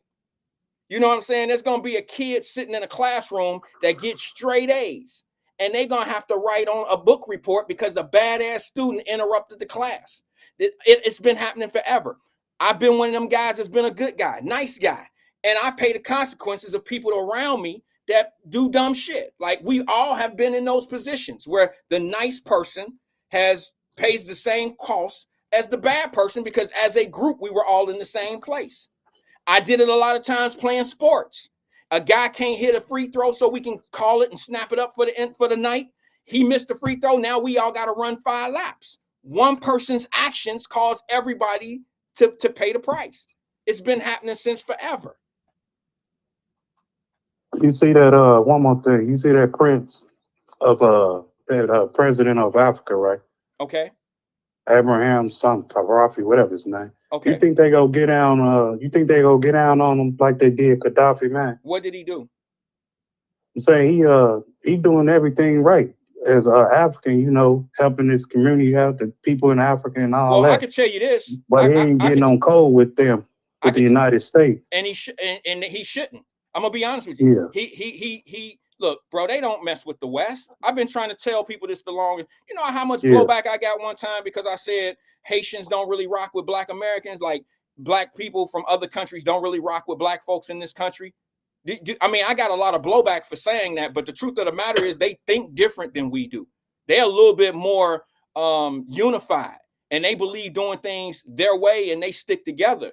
I'm just going to be honest with you. I don't really want to have that type of conversation right now. I'm not in the mood for it, but I had that. I made that statement and got a lot of blowback on this platform because they took it wrong. You thought I was putting them down when in fact I was actually telling you how strong they are and how independent they can be. And that was this. Let me tell you what I meant. We had a situation where remember that time when Kamala Harris went over and had $40 million to get to those African leaders? And they was trying to push the agenda of the LGBTQ. And they was like, we don't want your money because we don't want your ways. We don't want you coming over here and dictating to us how we should accept certain behaviors. This is our country and we're going to do things the way we want to do things. You see what I'm saying? So a lot of these other countries, just because you have money, it's not enough to influence their ways and their politics and how they do stuff. So, I mean, I don't get into their stuff. I don't really get into their stuff. I know they got their own things that they worrying about and their own agendas that they running through. There's a lot of stuff that they do that I don't agree with. There's a lot of stuff they do that I do agree with. Right. Okay, well, that's all I got to say, man. But anyway, it was a good drive, even though the Bears took the tight end. I don't want to expect no tight end. We need some defense or guards or something. We took a tight end in the first round. Ain't nobody thinking about no damn Bears. The Bears. Ain't nobody thinking about the Bears, bro. They've been done since '86. All right. That's why them damn Democrats be at your ass for stuff like this. I don't care. I mean, them damn Bears, bro. Y'all ain't been nothing. That's all. We come in town this week 7, I think. With what? Next year? No, this year. No, I mean next season. This season. Yeah, coming up. We come in town. I feel sorry for y'all, bro. For what? You the same dude that said y'all was gonna go 15-2, bro. Who am I talking to right now? Man, we had coaches, feds knocking down the coach's door and all type of stuff, man. We was distracted. Yeah. You know, when you blow up the trap house, man, you gotta be on code in this thing, man. Sorry to hear Set about up security there. Yeah, I'm sorry to hear about y'all. You don't know who to trust then. I'm sorry to hear about y'all. You know how it is in the game, man. I'm sorry to hear. Once the trap go up, wait a minute, hold on. What do you say about me all the time, twin?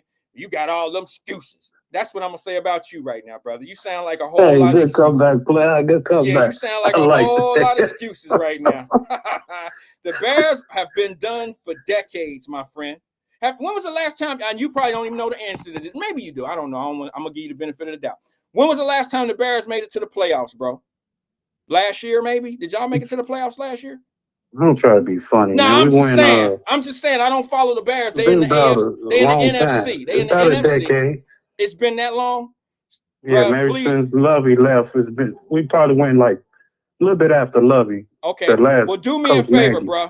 Do me a favor. Start talking to me about the Bears when they start talking about the playoffs, when they make it to the playoffs. Then you bring them up. Okay. You want to get down on Twin like that? I'm getting down on the Bears. Cincinnati got? How many what? How many Super Bowl rings Cincinnati got? Well, what, the Bengals? Yeah. We don't have any. We got how many some the Cubs and the White Sox got? The Blackhawks. Oh, so how many they got? What we gonna do? We gonna go. You want to go there? What we gonna do? Want to go Wait a there? minute, hold on. Are we gonna go all the way down to ice hockey and we gonna go down to bumper pool? Man, we going everywhere. We gonna get down to dodgeball. How many rings? End up at Lake Michigan. Wait a minute, hold on. We gonna get down to how many rings our dodgeball team and the ping pong tournaments and all that old shit. We gonna go all the way to that. I don't care if it's a we was talking NFL. We was talking football, bro. Y'all got a ring. How many rings do y'all have? Super Bowl wise? Yeah, I'm talking about since color TV. All right, don't go all the way back to the dirt of 40s and shit like that. I don't even know that. Sorry, we got one though. But how many y'all got? How many? We got banners of NFC Championship too. All right, bro. How many y'all got though? We been there though. I'm saying we been there too. How many y'all got though? We been there. Y'all been there 3 times and stuff.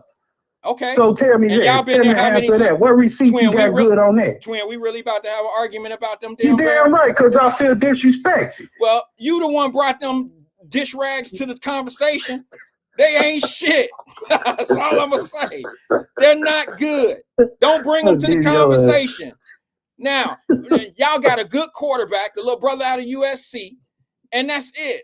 That's all the conversation I got for the Bears. That's it. We got weapons. Now, hold on. Now, I ain't gonna shit all the way. I hope I see you at the game too. Watch. Hold on. Tailgating Wait a minute. I ain't gonna shit all the way on the Bears. Let me tell you what I was a Bears fan in 85, 80. I was a Bears fan in the 80s with Sweetness. All right. Willie Gault, Sweetness, and I was a Bears fan. That's why I feel comfortable saying what I say now, because they never did anything to improve the team. They never re-grant. From 85 on up, they was good. But when Jim McMahon and all them guys left, it was over, Twin, and I couldn't stick with them. I ended up becoming a Tampa Bay fan.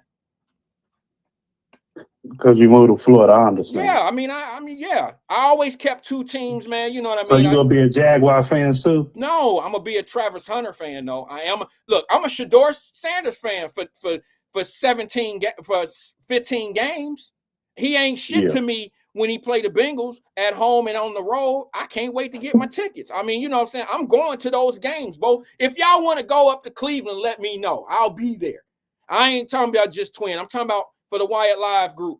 If y'all want to go up to Cleveland and watch the Bengals, play the Browns, I'm all open for that. I'm gonna be there anyway. But if y'all want to organize some type of lunch or something while we up in Cleveland watching the game, let me know. I'm in for that. We can do a Wyatt Live tailgate up in Cleveland. Sound good. Don't be bringing them crazy folks either. I ain't trying to go up there fighting, because I know how some of y'all get out in public. You have no manners and you say crazy stuff. You on your own when it comes to the fighting if we get up in Cleveland. If you start some shit, I ain't with you. I'm not fighting for you. All right? All right, bro. That's all I got, man. Right. Thanks, man. I'll talk to you, Twin. Appreciate you. Now I know how to keep Twin down a little bit. You got to go off the rails on him first. Slide an insult in and then let him try to recover. And then as he's coming out of that recovery, you hit him with some sensible shit, talk about something and change it up a little bit. And then you keep him, keep him off a little bit. Yes, I got Twin now. I got him. He said he's been listening for 4 years. You know he lying. But no, he's not. I've known he's been listening for about a year. But he was one of them that I had always slid the little I would talk shit about. And be like, I didn't mean him in particular. I was just talking about the people who act like they don't listen. And that's cool. I'm all right with that. It used to get under my skin a little bit, but it don't get under my skin now because I understand that people have no consistency in their arguments. You know what I'm saying? Like, 1 minute they arguing about Deion Sanders being done wrong, all right, and then they talk about Deion Sanders did us wrong, the community wrong, by leaving the HBCU to go to the PWI, an institution like that. And I'm like, that y'all, if anything, you should be. I told you, see, but that's not what it is. People just want to be mad. Most people, it's funny, man. God, life is funny. Just the other day, I was in the car with my daughter. My daughter and my wife. We were talking. My daughter does a lot of social media. She's just a casual scroller of social media. She said, Dad, it's ridiculous how much people talk about negative stuff. You very seldom hear people talking about the good stuff. Don't get as much traction, is what I told her. You can get 10,000 views on some shit that's going crazy in the city of Cincinnati. Like, for instance,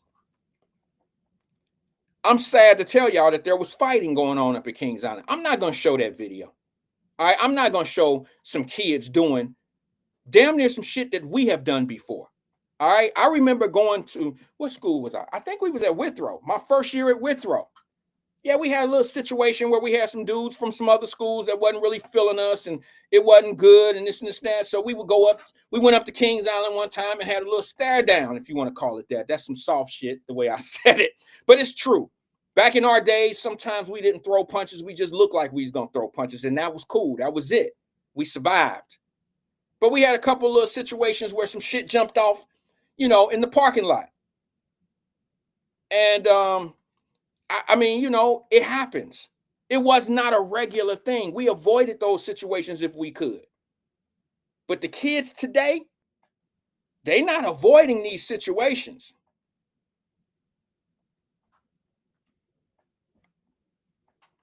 They're amping it. Social media is giving these kids muscles. Dumbass muscles, like do dumb shit. Giving these kids muscles to act a fool. And everybody has their camera out recording this nonsense. It's a bad look. But it ain't the first time we seen some shit like, it's a bad look. Yeah, it is. But come on now. We were kids at one time. We didn't have some scuffles and some. All right, here's the difference. I come from an era where we would fight, yes, okay? But it wasn't every day, it wasn't every weekend. We would fight at Roller World or whatever, Golden Skate.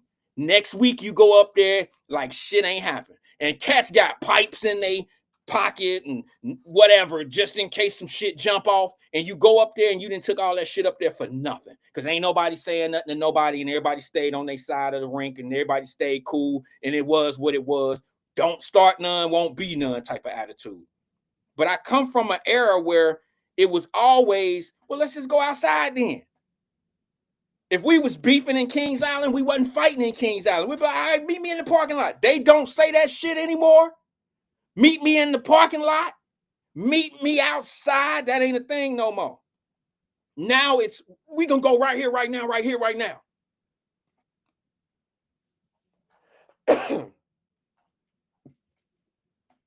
Back in my day, maybe I'm showing my age. Maybe I'm old as hell. But I'm just being honest with you. Yo, if you got a problem, remember I told y'all that story I got into it with my man over at Woodward at the talent show. We had a rehearsal. What's his name? Big Vic. I don't know what I was thinking. Wasn't no cameras around, no social media. What was I trying to prove?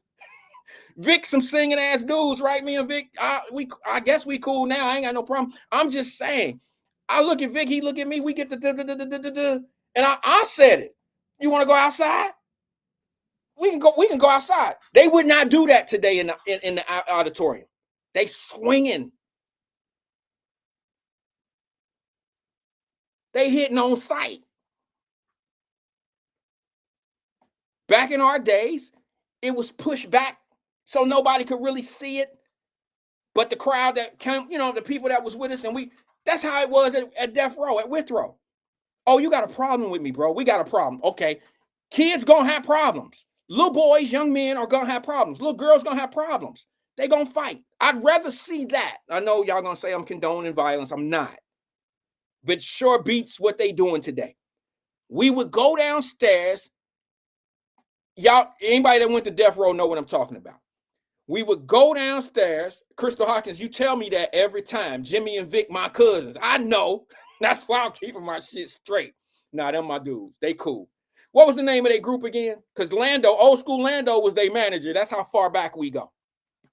We sandboxes. We from the days of the Nasty Natty being very, very, very, let's just say we had a lot of talent in our town.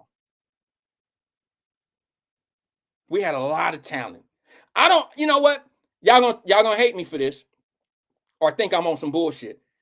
Jimmy and Vic should have been Jodeci. They was doing the Jodeci shit before Jodeci. Now tell me I'm wrong, Crystal. Were they not the Leverts of Cincinnati? Wasn't they Levert? Wasn't they the Levert of Cincinnati? Come on now. What talent show them brothers didn't tear up? But all I'm saying is I almost got into a fight with one of them, my dumb ass. And I was Lil Randy. And I ain't had no business. But at least I did it the proper way. I was gonna get my ass kicked outside. I wasn't gonna fight in the auditorium. And I'm in their house. I'm in their house. You should have seen Ronnie and Johnny looking at me like I was crazy. I'm like, fuck that, man. Shit, motherfucker said something to me crazy. Shit. Give me on, Jack. Why didn't nigga say that shit to me? Let's go outside talking all that old shit. Y'all know if you would have known me, Mama Bird to tell you. I wasn't a hothead, but I just didn't let. That's why I got kicked off my job, bro. You wasn't talking to me crazy. Yeah, I remember Shane from the village. Yeah, bro, these dudes I had to go through. I had to go through them dudes. You can't grow up where we grew up, bro, and not be thick. Like you go through shit. But anyway, Vic and them good guys, man, but they was bigger than me. They was bigger than everybody. And shit. They don't talk and do the shit that they used to. These young kids, they don't do it. I guess you can't do that shit at Kings Island anymore. These kids at Kings Island, and it's on site, they banging it. And Lord knows it could have been worse. I'm not showing the video. And the reason why I'm not showing the video is because I don't want to show the violence. I might talk about it, but I don't want to show how stupid it looked because there were baby strollers there. But I want to make a comment about it. And this is not going to be something that I don't feel good about this, but I got to say it. When somebody put that video up in Wyatt Live Messenger group, I hit it and it went to somebody's page.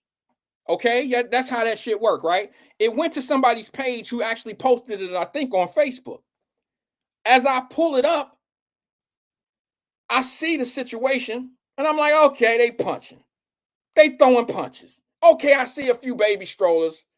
Okay, it's getting a little out of hand. Don't do that shit around baby strollers. Take that shit to the parking lot. Take it, somewhere off to somewhere where it ain't gonna be a problem for everybody. That's reasonable. Here's what I had a problem with more than anything. I had a problem with the comments. I had a problem at some of the adults' conversation and their statements and their comments. When you got a problem with the person that posted it because the person might say something, I ain't even entertaining what they talking about. I don't care how they see the situation.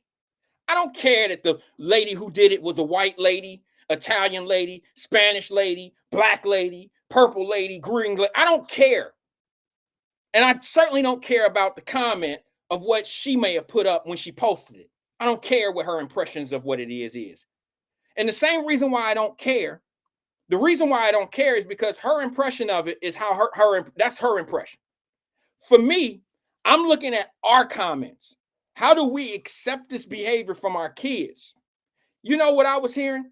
More attacks to the person that posted it than the kids that were actually involved.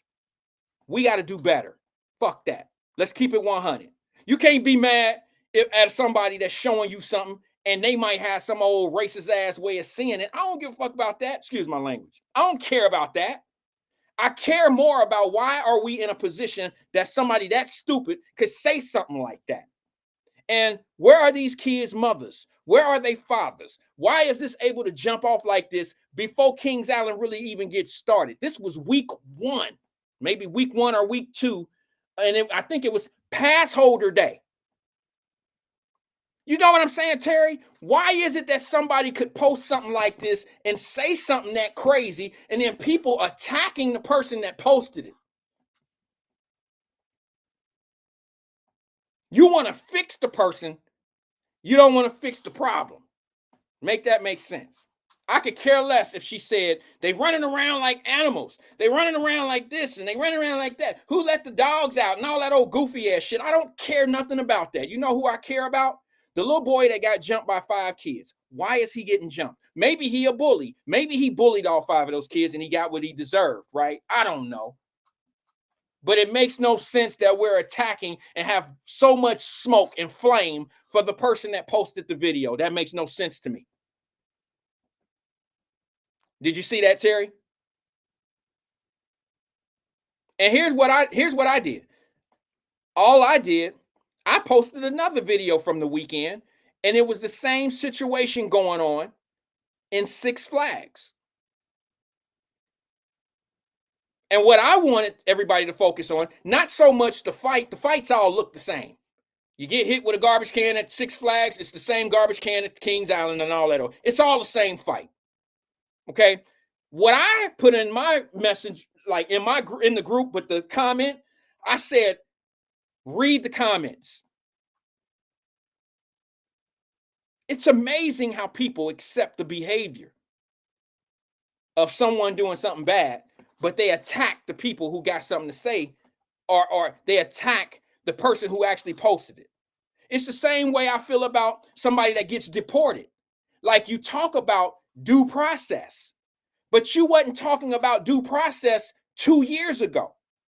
You wasn't talking about due process 3 years ago when a person was coming into the country illegally. There's a due process for that process. But you want to yell about due process at the tail end, but you don't say shit about due process at the beginning. See, that's all the same stuff to me. That's having it. You can't have it both ways. You can't yell due process, but you wasn't yelling due process when they was breaking the due process. All the same.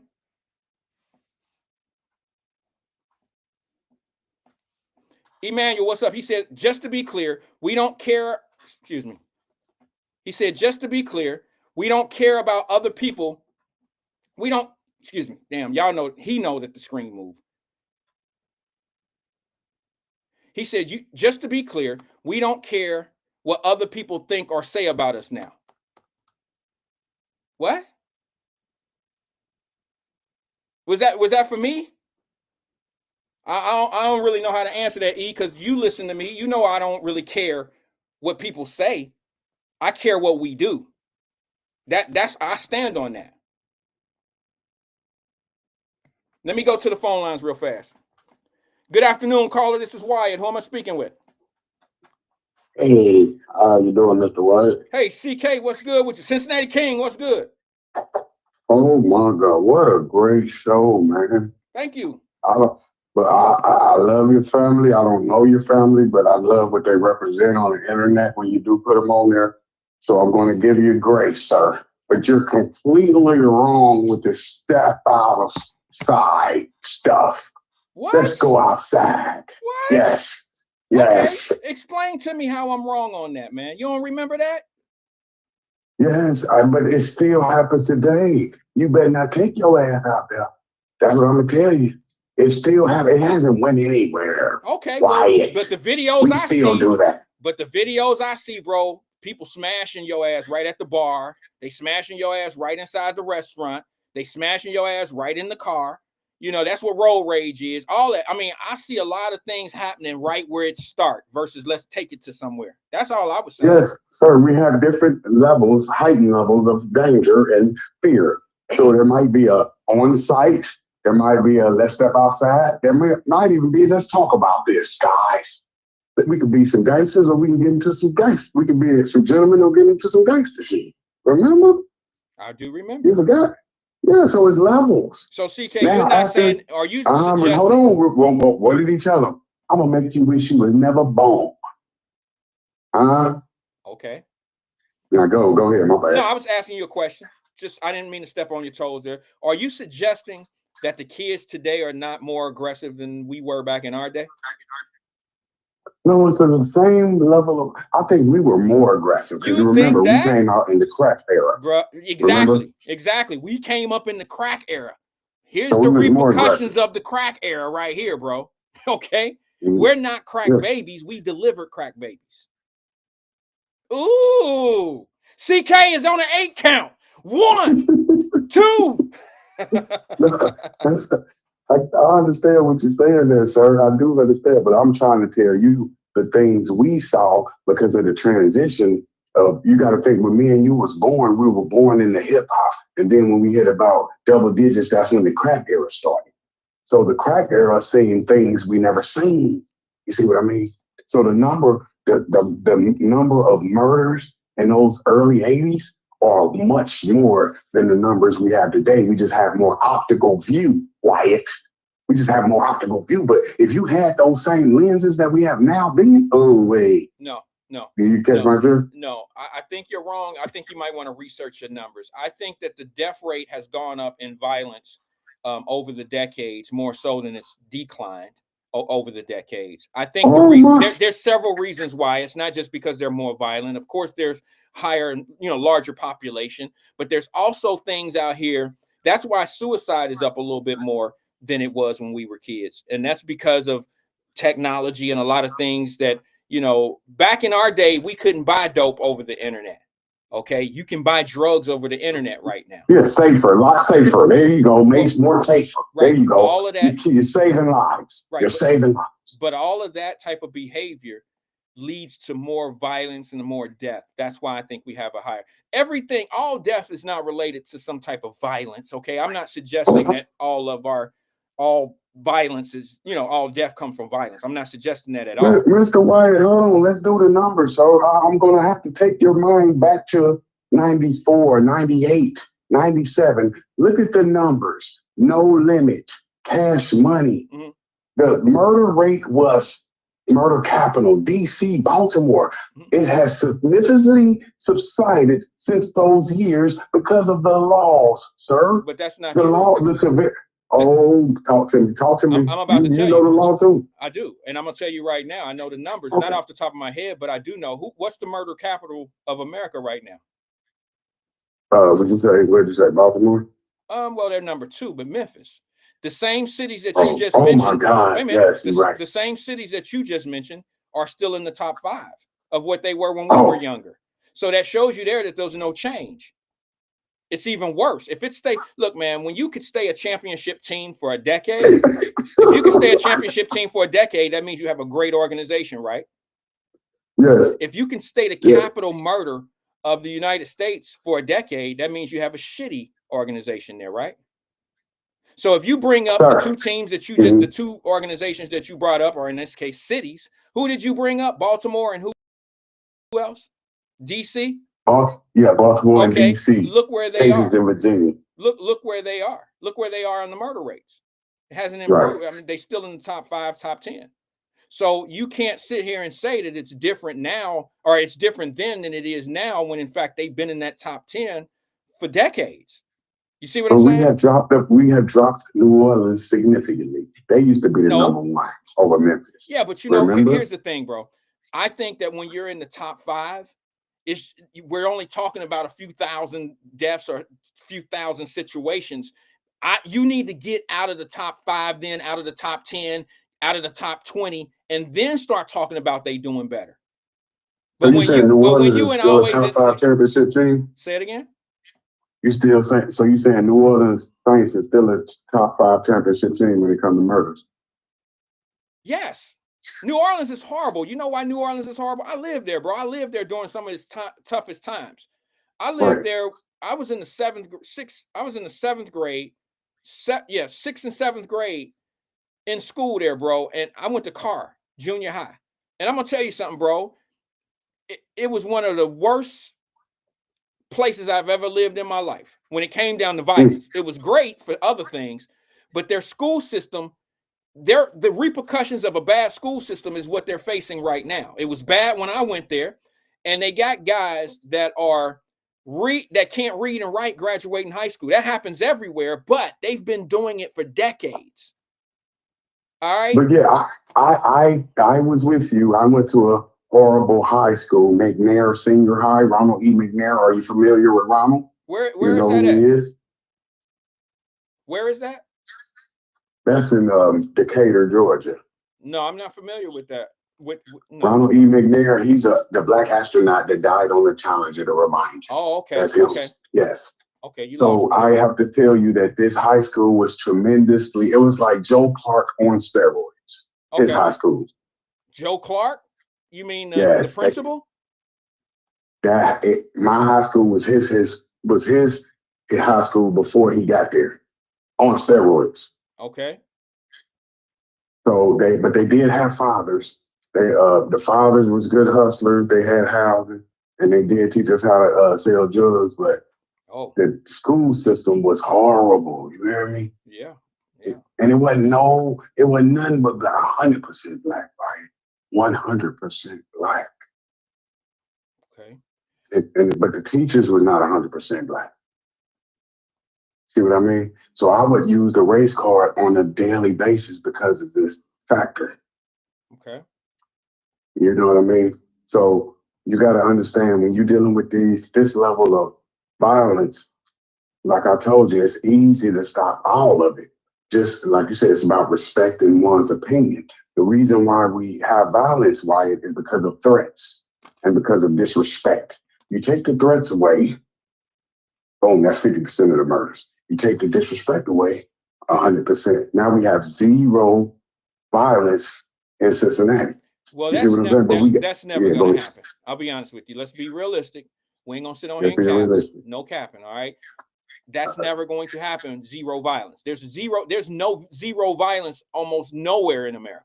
All right. I mean, speaking as a country. No, when I say zero violence, I'm talking about murders. I mean, murders. Oh, well, you can go. There's places that have zero murder. Yeah, that's what I'm saying. We're going to go. I'm talking about me, you, and Emmanuel. That's what I'm saying. We're going from the fatherhood perspective to teach these young cats. Listen, you're a man. I respect you as a man. Give me the same respect I'm giving you. Okay. So zero. And remember, the reason why I don't disrespect Mr. Wyatt is because violence is immediate. He's going to react in violence. So that's why I'm going to avoid making you violent by being respectful to Mr. Wyatt. Why should I disrespect you? Well, all you did was honor me.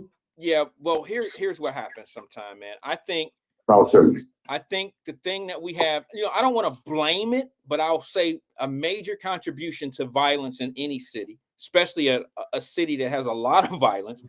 A lot of it has to do with social media and the makeup of the home. That's like oil and water.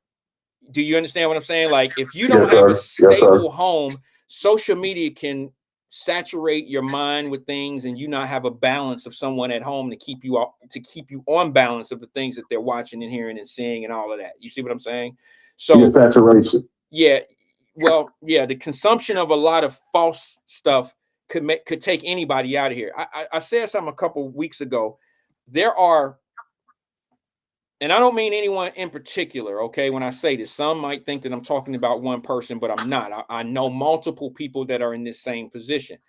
I know some parents that have lost their child to suicide, and you would have never thought that kid would have killed themselves coming from that home that they come from. Just because you have two parents in the house does not mean that your kid is not receptive to being manipulated, bullied, feeling like they less than, if you're not engaged with your kids. If I say that, I'm not attacking that parent. I'm just saying that some things enter these kids without a parent even knowing, and parents not knowing, then they don't know how to help. They don't know how to deal with it until it's too late. Some of us lose our kid and we don't realize, the things that they're dealing with or what they're into until it's too late. And then it causes the parents. This is why most parents find themselves in a divorce when they lose a child.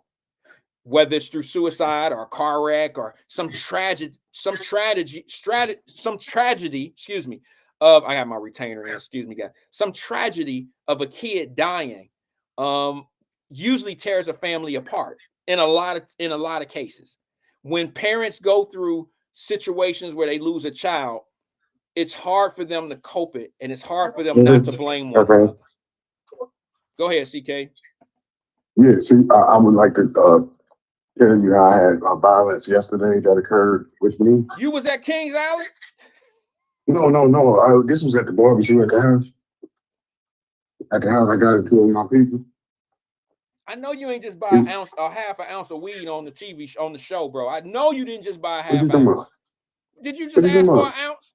Didn't you say how much is an ounce? Didn't you say how much is an ounce? No, I said at the house, man. I said I had a violence at the house. Man, you crazy, man. You threw me off. I was like, what the hell am I talking about over here? My bad, CK, my bad. No. I just want to tell you about the violence. Okay, I'm going through stuff personally, right? Okay. So I'll be serious. Go ahead. So with the family, when we talking, I'm taking it, kind of personal, right? So the disrespect comes from me. I thought, bitch ass niggas calling them that. It's my people, though. You feel me? So now we about to bang. But I got so mad and ready to fight that I did, like this is ABO now. I did walk away. But in reflection, I hit him back this morning, told him I was wrong. I apologize. That's what we got to do. Okay. I'm calling them all bitch ass niggas and everything. You hear me? Yeah. But that's because what I'm going through, I'm hitting them with mine. Because I'm taking it out on him what I'm going through. Right. You feel me? Right.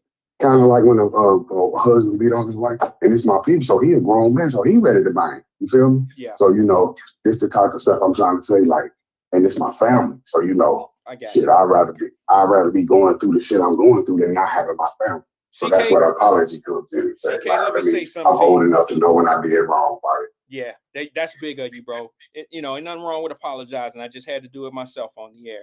Nothing wrong with it at all. We sometimes got to be the bigger person when we don't want to be or say something. We just got to admit when we wrong, and there's nothing wrong with that. Yeah. But let me just say this to you, bro. Let me say this. I just want to end it with this. I just want to hit you with this. Okay, go ahead. Everything is my fault. Like, it's so, even when I'm trying to blame the situation I'm in, it's still decisions that I made. Even though you might have took, even if Wyatt gave you some wrong at Wyatt, you can't blame Wyatt, because what if Wyatt is giving you that advice out of love, out of wanting you to do better? So I really can't disrespect you if you're trying to help me. It might be wrong, but you know what I mean? There's no reason to disrespect you as a man. You see what I mean? That's called self-checking, and it's big of you, bro. One thing I want to say about your situation, man, so you won't feel like you're there alone, is what we were talking about earlier, and that is sometimes we just need to get out of certain place. Don't go to certain places when we in certain spaces. You know what I'm saying? Like, don't go certain places when your mind frame is not there, because you can make a little mistake that'll be a long-term consequence. I had to learn that I learned that the rough way, the tough way, early in life. So when you're in them bad spaces, man, don't get into a spot where you can get to arguing with people, and you know what I'm saying, bro? Because it could go bad. It could go bad in so many different ways. Even when you get away from the argument, there could be repercussions to it later on down the line. So and you see, that's how we ace boom. So I have to get immediately, because like you said, don't let it fester. Yeah. Don't let it fester. That's when the hate builds. And like, nah, he gave me the wrong. It's still love. Even the whole confrontation came out of love. You see what I'm saying? Yeah. But I'm taking it as hate, like, why I'm bitch ass nigga. Yeah. Like all that, and it's disrespecting that. I just took it at the time, the way I looked at it. But when you settle down and you look at the whole thing, you look at the mistakes you made as a man. Yeah. No, yep. I get it, bro. As long as you recognize it, that's half the battle. You got a lot of people that's going through things and they can't figure it out. The reason why they can't figure it out, my opinion, most people can't figure out their problems because they always looking somewhere else. They're not really looking at themselves. They don't see that, a lot of people don't know that part of the reason of why we go through what we go through is because of the choices that we make. And when we, you can easily say, man, I shouldn't have been dealing with that dude in the first place, but it's still about that dude. You still fussing and cussing about that dude. You got to go back to that. I should have never been dealing with that guy in the first place. Now evaluate your position. Why was I dealing with this guy in the first place? And then start evaluating you, self-check, and not worry about what he did to you or what she did to you anymore. And figure out how you can not get in that space again. Because that person did you wrong and you didn't figure out you ain't had no business working with them or doing something with them, you still got to figure out like what it was you did to want to deal with that person, bro, because there's another one of them somewhere else that you don't want creeping up, being able to get that shit off on you. You see what I'm saying? So, but why you gotta understand, you with the love. So in your time of need, you with your love. So you with your close. You feel me? So at the time of being in pain, sometimes you've been at the hospital. Sometimes the victims lash out at the family members. Oh, okay. Yeah, you switched up on me a little bit. You making it something that you actually went through, and I don't know exactly what you're talking about, but I think I hear what you're saying. But yeah, you're right. Yeah, sometimes sometimes you veer off and argue with people that don't have anything to do with what y'all doing, what you're talking about. I think I hear what you're saying. Yeah. I'm saying, far as when you could get into it, like that's what I'm saying. When you bring your stuff from work home to your wife, not you personally. I'm just saying in general. When stuff like that occurs, right? Like they be like, well, I had a long day at work, and you know what I mean. It's not, you don't never do that. You just go to them for the love. Don't start abusing them because you're hurt, and that's some of what happened with me yesterday. Instead of just talking regular like me and you talking, I'm taking it to that level. But yeah, I just want to know that's what makes you superior, sir. As far as talk show hosts. Mm-hmm. When you're able to, most people talk about how bad the other person was. You see what I'm saying? Yeah. When you're able to talk about how bad you are, that is, everybody's saying about the data. No, tell about when you victimized somebody. I'm going to tell people my faults. And that's what people resent about me because they can't do that. They can't tell people the worst shit about themselves, but they can tell you the worst stuff about you. Yeah. See? I have the ability to do that, and they don't have it, so it breeds a lot of jealousy and envy. I'm gonna leave you with that, brother. Much love to the family. All right, that's all. Appreciate you, man. What you said was very powerful. I'm gonna hang on to it. I'm gonna talk about it a little bit as you hang up. But thank you, man. I'm gonna listen to you on the podcast. I mean on Facebook, though. All right, I'm gonna listen on Facebook. All right, man. Appreciate you, bro. Thanks for engaging with us, CK. Yeah, it's very powerful what he just said. He said he has the ability to self-check, basically. He has the ability to be able to see a situation where it went bad and he can focus on what he did, where he was wrong in the situation, admit to it, and go from there. I'm going to tell you something. I'm going through something right now in my life. I put myself in a position where I don't know how to say this without, I don't want to get too in detailed into what I'm talking about, but I want to be honest with my people here, with my folks. I put myself in a position where I had no business like being involved in a business situation. Okay? I had no business in that situation at all. And it went on for a very long time, and I just let it be. I let it be because it was just something that I didn't have to think about. I didn't have to put mind to it a lot. And after so many years, it went away. It's gone. And now I depend on it. Like that was like for instance, I had no business investing in something. Okay. And I invested in it for so long, and it just became a regular check.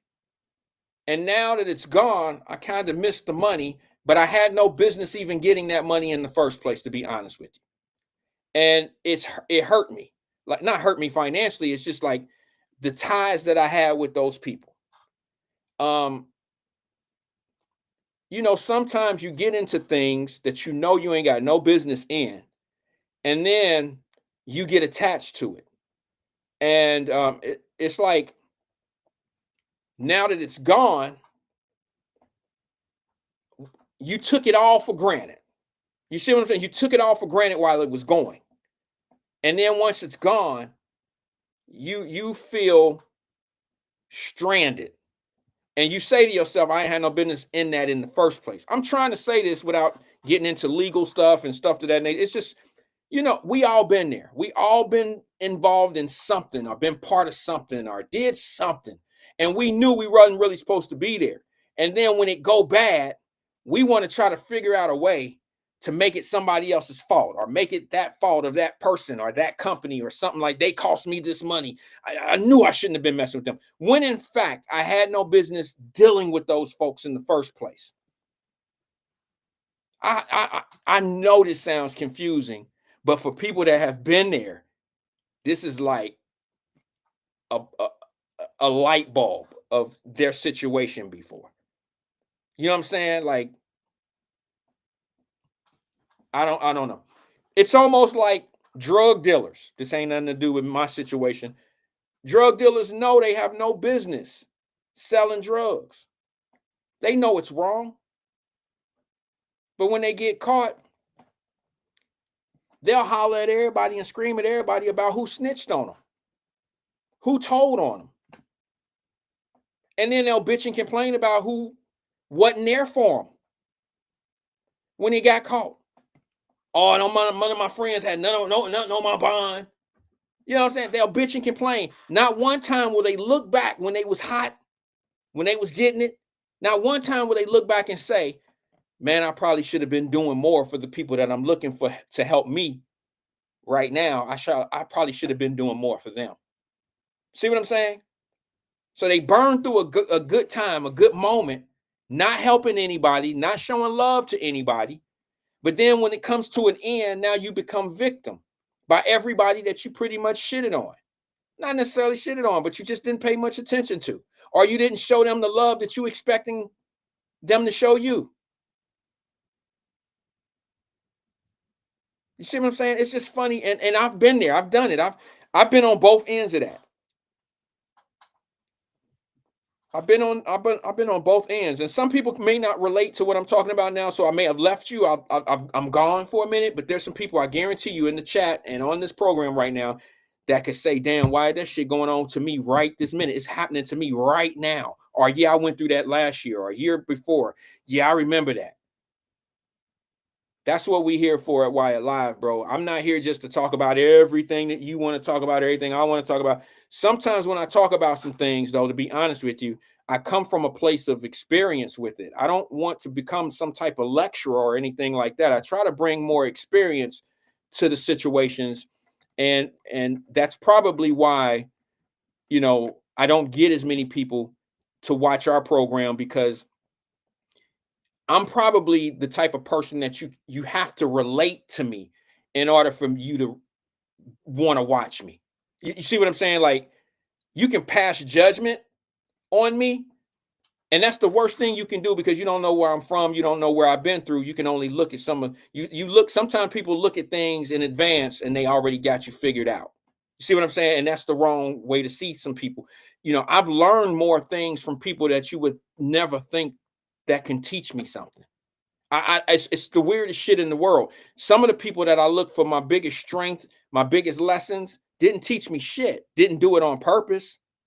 They didn't do it on purpose. Like, I would learn some things from some people the wrong way. Like for instance, somebody that was hating and didn't want to see me come up. I couldn't learn what they learned. All right. But what I learned from this situation is how not to be. I learned how not to be that way.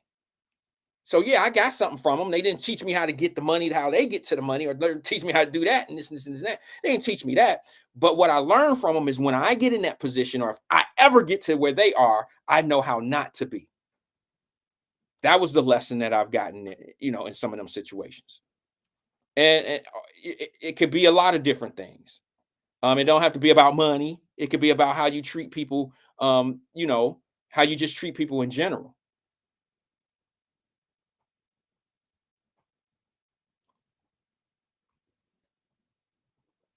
Let me make sure, because I had a phone call and it fell off a couple seconds ago. Feel free to call back. Let me let everybody know about our phone lines real fast. Just in case you don't know, I can only take one phone call at a time. So let's just say, for instance, I have somebody on hold. If you're calling while somebody's on hold, it's probably going to go directly either to voicemail, or it's going to keep ringing and ringing and ringing. I don't know which way. I've heard it both ways. Sometimes people say it go directly to the voicemail. It does that, but then sometimes it'll just keep ringing and ringing and ringing. I don't know what you're gonna run into when you call. I'll be honest with you, but just believe that I'm welcome. I welcome all phone calls. I don't. What do they call it? I don't. What do they call it? Pick and choose? I don't do that. I answer the phone as the phone calls come. I welcome all phone calls. I don't feel that any phone call is I haven't faced it in Wyatt Live to the point where I felt like somebody was just calling just to be, disrespectful or nasty. I think we have a different type of audience. I think people are nasty and disrespectful in the chat, but I think that for the most part, nasty and disrespectful don't really work over here on phone calls. I've had a situation or two where I'm like, okay, if that's how you feel, that's how you feel earlier in our podcast life. But for the most part, man, I welcome all phone calls. I'm willing to address or talk or have a conversation about any position that anybody wants to talk about. I don't have to agree with you to have a conversation with you. Now, granted, I don't really like to have those type of conversations where we're going to tongue wrestle. I think we should be able to come up with a conversation and debate it. I hear your point, I rebuttal. You hear my point, you rebuttal, and then we can walk away and be cool. I think that's how grown people do it. That's how I think these young kids that's fighting out here should be doing it. But I'm not their daddy. You see what I'm saying? I'm not their daddy. I'm not their father.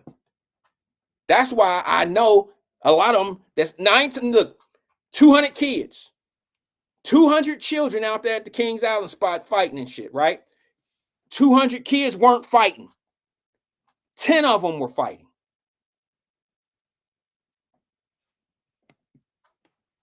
10 of them were fighting. The other 190 are ooh and ah and taking pictures and ooh, ah. You don't have 200 bad kids.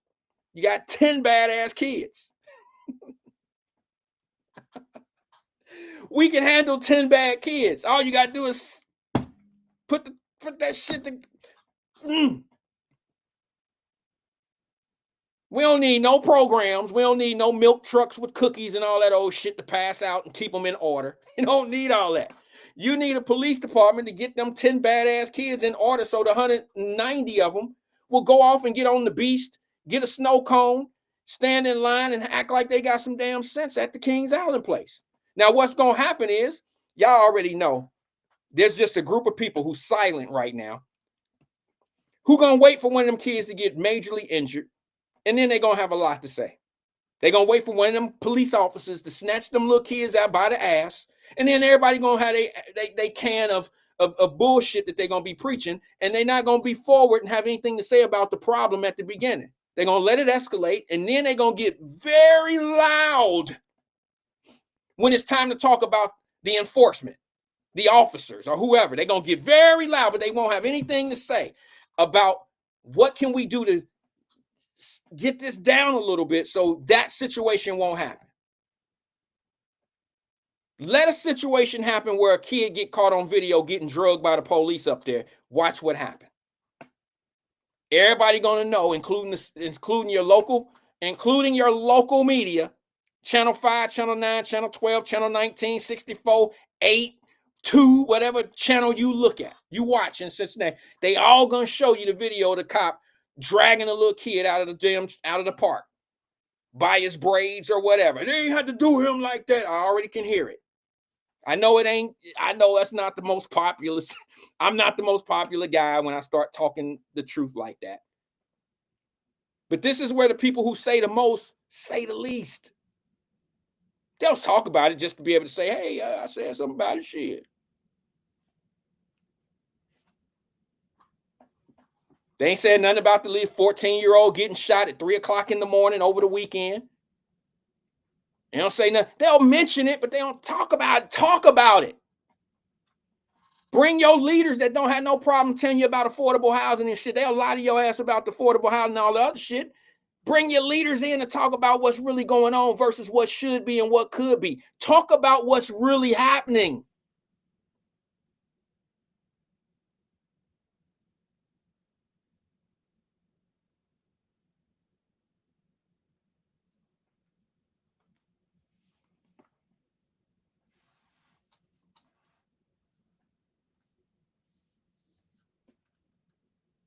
I put a video up in Wyatt Live Messenger group. Some of y'all probably heard me say this already. Some of you probably seen the video. Same thing that happened at Kings Island over the weekend happened at Six Flags. Same identical thing. In the park, fighting. Listen. All I can say to you is this, yo. I'm not saying that my kids are better than any kid or whatever you want to call it, blah, blah, blah, blah, blah. I'm not suggesting that at all, but I will say this. If my daughters were involved, if they were at Kings Island and this was happening, they would not be sitting there filming and they would not be sitting there ooh and eyeing. If the fight is moving east, they're heading west. Okay, because I taught my kids not to be involved at any type of point of an escalation like that, because if something really, really bad happens where a gunshot goes off, that bullet does not necessarily have a name on it. It don't have to hit the bad kid. It can hit a good kid. So you need to be, and I promised my daughters, I swore on my grandmother and my mama grave. I said, listen, my grandmother at this time, I said, listen, baby, let me explain something to you. You'll be able to watch that fight in 5 minutes. Cut on YouTube, and wherever the location was, type it in. And within 5 minutes, the shit will be on YouTube, and you won't miss a punch. You won't miss anything. Just don't be in front of it watching it, because I'm telling you, there's nothing good coming out of those circles. When the police come and security come, they knocking people down. And on your way down to the ground, you might put your arm up too high and it look like you punching one of them, or you trying to get out of the way and your purse go up and it hit one of them in the back of the head, and that guy turn around and grab you by the throat and do some physical shit to you. Now you just gonna fight just to be fighting. Y'all know I got chased before. Okay, I'm gonna say that. And I didn't get caught. I was a kid. But I watched a friend of mine get chased by a police dog. This ain't funny, this real. He got chased by a police dog. He almost outran the police dog. But he ran out of gas. He ran out of gas. That police dog caught him. And the police dogs start chomping on his ass like they do. They grab you, they do all that shit. By human instinct, his human instinct is to hit. Get off me, get off me, get off me, get this dog off, get off. Every time he doing this and fighting that dog to get off his ass, it's a charge. You're assaulting a police officer. And you doing a human thing. You are fighting something that's in your space, that's biting your ass, and you fighting this dog to get off of you, and you sitting there, you might as well just be hitting the chief of police. You might as well just be hitting the sheriff or something, because that's what they're going to charge you with.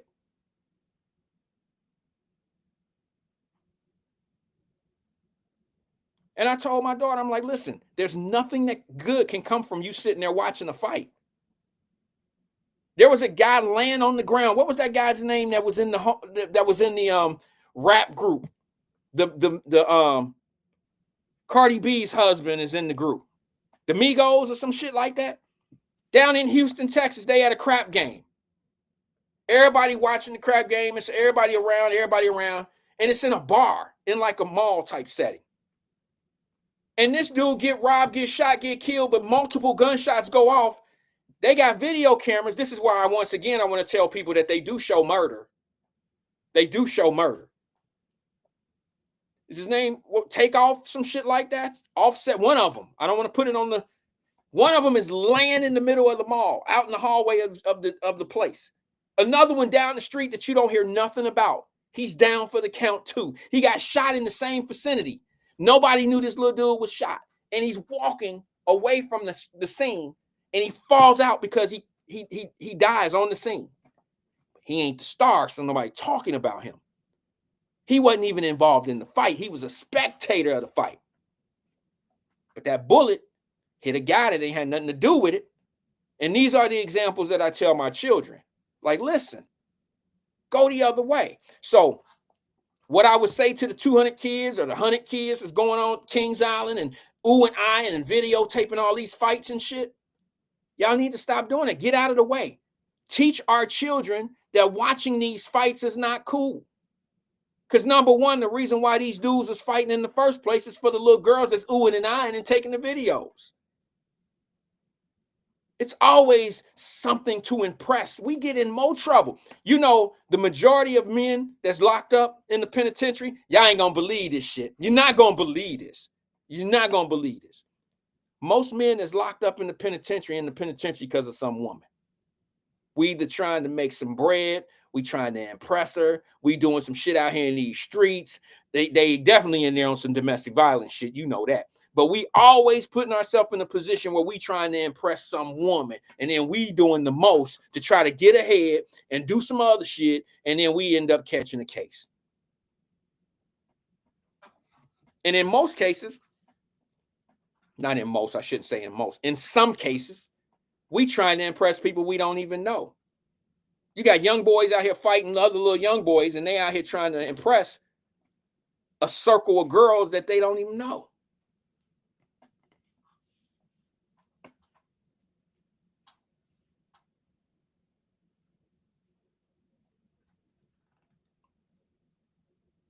I'll say this. Tanika said, is that true, twin? I'll say this. A lot of guys that are in the dope game, I know y'all gonna be like, what you know about the dope game? A little bit, not enough to be saying no shit like, you know, that one kind of way. But a lot of guys that's into criminal behavior, they do things for the rep. They do things for the come up. Like, you know, they want to be seen and heard by, you know, they want to be the star. They want to be the hometown hero. They do these things because they love the reaction that girls give them when they walk into the club with a $300 shirt on. That's what the game gets you. It gets you the recognition and the stardom that if you might as well be playing for the Reds or the Bengals. Selling drugs to impress people, not the drug game itself. The money, the flash, the qualm, that's what they selling drugs for. Not because it's luxurious or it's some safe life to be in. It's not that at all. It's the flash, the bling. It's the being able to do things on your own time and the freedom until you get caught. That all stems back to being impressive. You're trying to impress someone. It all comes back to the same reasoning of why you do what you do, what they do, you know. And these kids, man, this is what I'm trying to tell you. Solid daddies, solid fathers.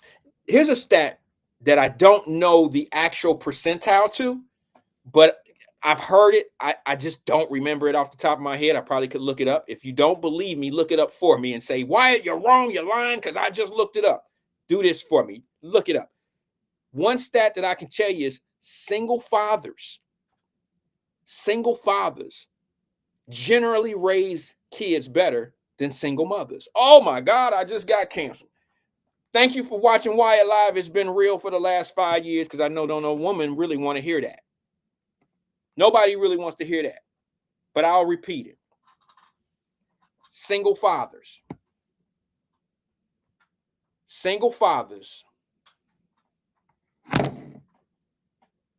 generally raise their children. And I'm talking about single, you know, I ain't saying they ain't got no little girlfriend somewhere or they, you know, some little jump off or what. I'm not suggesting. I'm talking about a guy that is raising his daughter alone. They generally do a better job than single mothers when it comes to the discipline. You understand what I'm saying? They generally raise more respectable girls. Those daughters end up with men that are a little bit more family oriented. They generally go get educated. They get education. And they generally about their business. In most cases, they're about their business. And they don't take a lot of game from guys.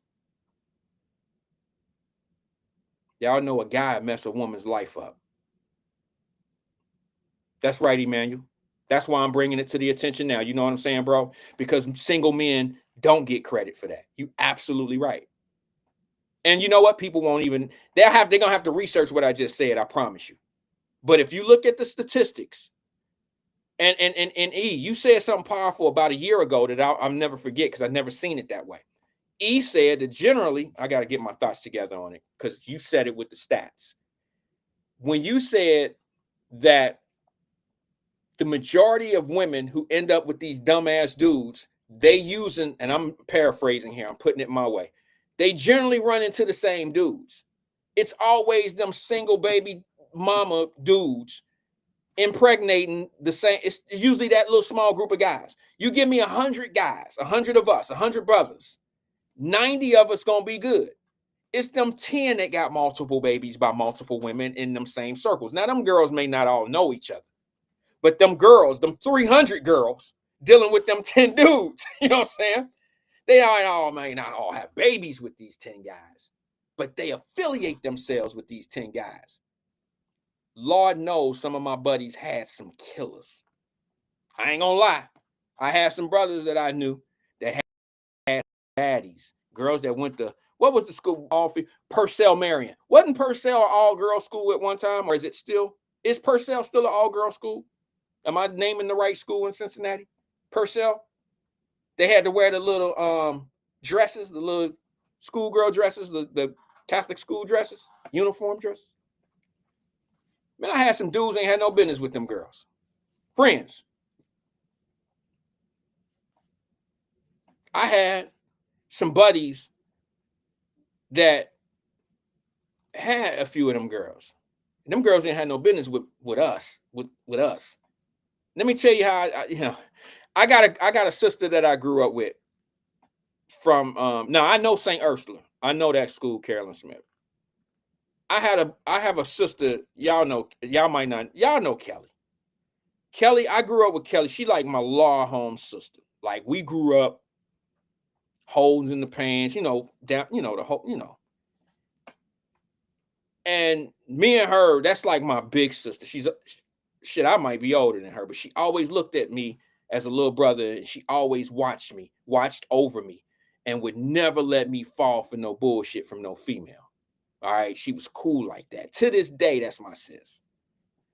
And I had one of them little school girls when we was young, like I was at Withrow or some shit. And it was late. It was like, I was like, I was in Cincinnati. I wasn't even in school anymore. Matter of fact, I wasn't in school.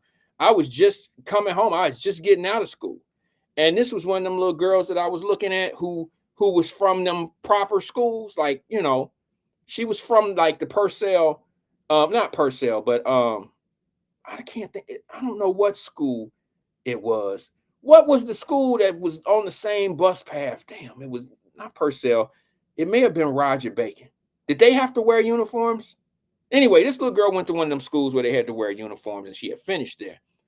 And I had been eyeing her. She was a cutie pie. I mean, she was the, what's that little girl named? Holly Berry of our little, before Holly Berry, she was one of them. She was gorgeous. She was gorgeous. She worked at the mall, and I would go see her, and I was trying to shoot game and, this type of shit. And she finally gave me a chance, and my sister Kelly caught me. This girl, she didn't work at the mall. She worked in a clothing store in Clifton. And Kelly pulled me to the side because they worked in the same building. She said, Rand, you do not want to deal with her. I said, Kelly, you just a hater. I was the first one on the planet to ever say the word, you're a hater. I'm just playing. But I said whatever we said back in the day to say you were hating. I think you hating on this situation. And Kelly had never let me down. So I didn't listen to my sister. I did not listen to Kelly. I took the little girl on a little date. And I remember I got in my little ride and we went over to, used to be like Devereaux's back in the day, but it was more like, it was like Coins or some shit like that.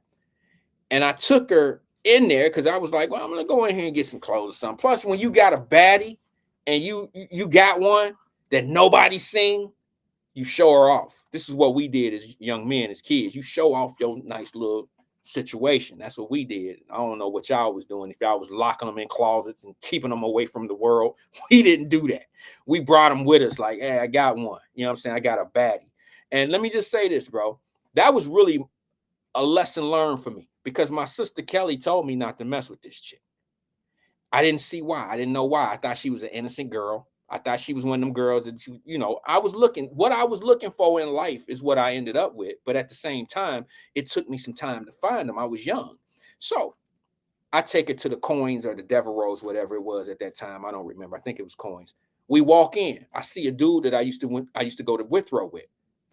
If y'all remember David, I don't know if y'all remember David, but David was probably the first. I mean, he was the dude mixed, half mixed. He was black and white, had the hair and curly hair. He looked like the DeBarges for real.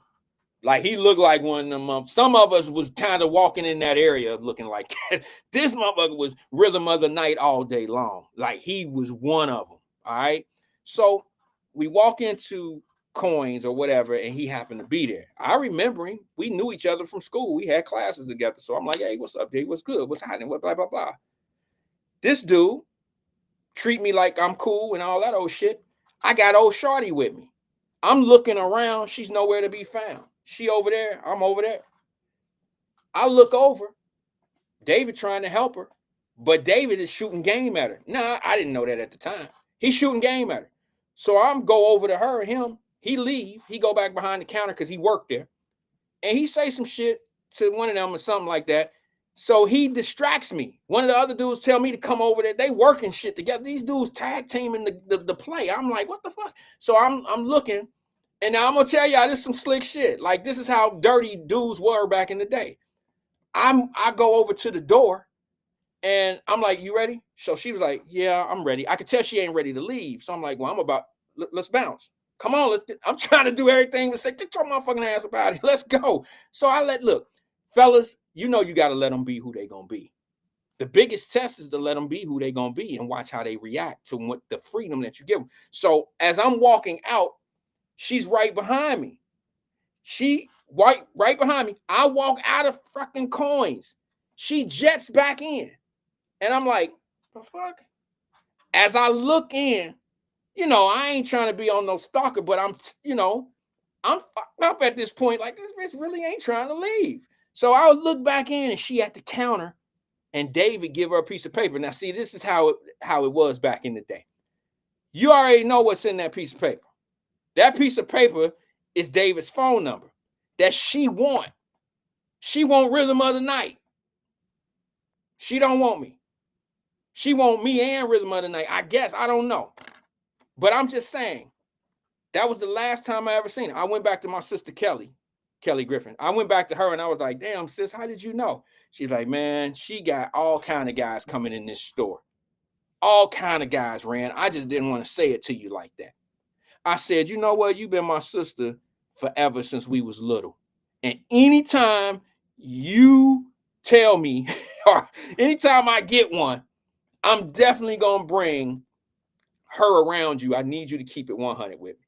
Hey, Mama Birch, Darnell's Kelly, feel me? That's my sister. We were at Montez Johnson's funeral together. You know what I'm saying? Kelly, that's my sis. You feel me? Like she's always been like, if she's seen that I was out on that block or I was outside doing some dumb shit, she would always remove me from that. And Mama Birch, Darnell, that's his Kelly. And Darnell, that was weird when I seen them together because Darnell always been my big brother. I was so happy to see them together. I was like, this shit is crazy. Like Darnell, my big bro, like that's my guy from down the way that always kept me out of shit. And then here he is with Kelly, the female version of him, always kept me out of shit. I couldn't have been the luckiest kid. We need more Darnells and more Kellys in these children's life. That's what we really need. We don't need programs. We don't need Mr. Softy trucks. We don't need people. Yeah, Edward Kelly Griffin. Yeah, that's my sis. Like she'll like anybody. You can't say nothing bad about Kelly around me. All right, and I'm sure it's it's the same the other way. You can't. Now, all I'm gonna say to y'all is this, man. We got more programs that people trying to hook and crook and get these programs going so they can put all this bullshit ass money into their pocket and start all these badass programs. All this old dumb shit, right? We don't need that. We really don't need that. All we need is OGs in our community that really care, that really put them in a different position. And some of us actually had that in some of the worst conditions. I didn't grow up in the suburbs, but we had suburb people. We had people that treated us. We had community-oriented people that understood the importance of keeping, shit in order and keeping people straight.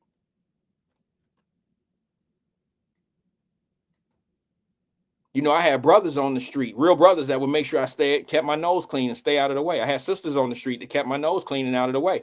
Where are those same people when you got kids up at Kings Island fighting and going at each other? Where is that? Where is that? And here's the thing. I don't have a problem. I know that there's some people that actually do it. Okay? I know there are some people that actually do it. But here's my problem.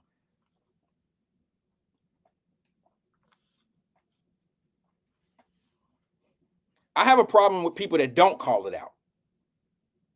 That when you post a video up, they're more concerned with the person who posted the video up and the comments that the person who posted the video up have. If you don't want brothers looking a certain way, then we need to teach our little brothers not to be in those positions, in those circumstances. That's the only way it's going to be fixed. If you don't want to hold parents accountable, then this type of thing is going to always happen. Because if we don't have the parents that can cater to, to tell these kids, look, this shit ain't cool. It ain't cool. This ain't cool. We're going to always have this situation. I don't know what else to say. People always say, well, what's the solution to the problem, Wyatt? You seem to always want to preach about that. Well, there it is. It's not Chinese checkers. It's not trigonometry. The math is not that hard. It's really an easy situation. But like accountability and self-checking, the first thing we got to do is admit that we have a problem amongst each other, and then we got to work on that problem with each other. But to always want to put it on somebody else and the circumstances and the reason why, it's too many people that don't act like that for that narrative and that reason of why it was redlining. Huh? It was slavery. What? I mean, okay, at one point we could all say that. But there's too many people that have achieved so much further than 20, 30, 40, 50, 60 years ago to us to continue to blame it on racism and shit like that. Racism may have affected our education at a certain point, but you can't keep saying that now. You can't say, look, if there's a difference between racism and prejudice. If someone's prejudiced against you, they can say all they want to say and call you a name and say just black people be doing this and they're judging you. That's prejudiced. But if they can't control your life and control the things that keep you, like just because a white person call you something, but they can't control if you go to school or not, that don't make them racist. They're prejudiced. But now let the dean of college of Cincinnati State start knocking out enrollment for black kids on purpose. That's racist because you're stopping someone from prospering from something that they need to be better, that education. We don't have that problem. Show me a problem where black enrollment is because. Show me the problem where they're not letting black kids in college. I'll show you some bad school systems that don't prepare black kids for college. I'll show you that. Is that where you get the racism from? Because I'll say this to you. A lot of kids who are not focused on college from a youth age usually don't talk about college.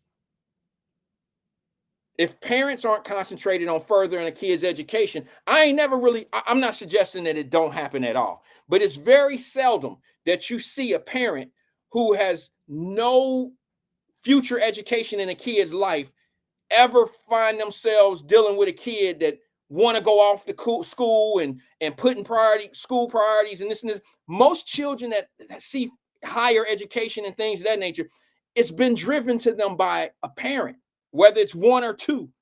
You know what I'm saying? Most kids that don't have that stability at home and don't get that driving of education in them, that come from parents that just didn't really care, didn't understand. And it was because their parents didn't do it. At a certain point, we got to blame it for what it really is. And when I say education, don't get it twisted. I'm not saying go to Ohio State. I'm not saying go to Harvard University. Education is going to get a certificate for welding, going to get a barber license. This is all it takes education to get these trades.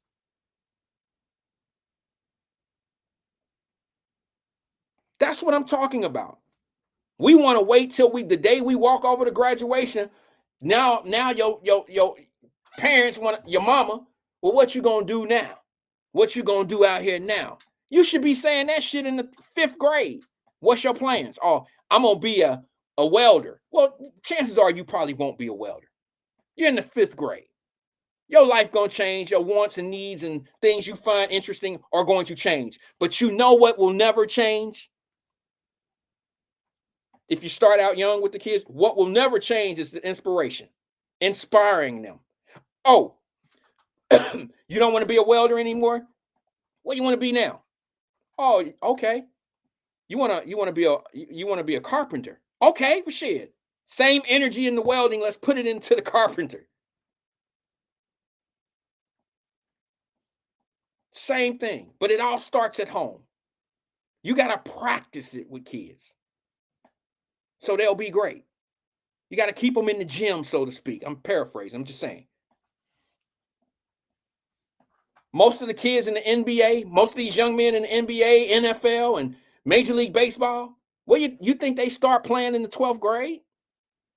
These kids been playing since Pee Wee football. Show me a guy in the NFL that started playing football in the 12th grade. Out of 1,500 players, there may be one or two.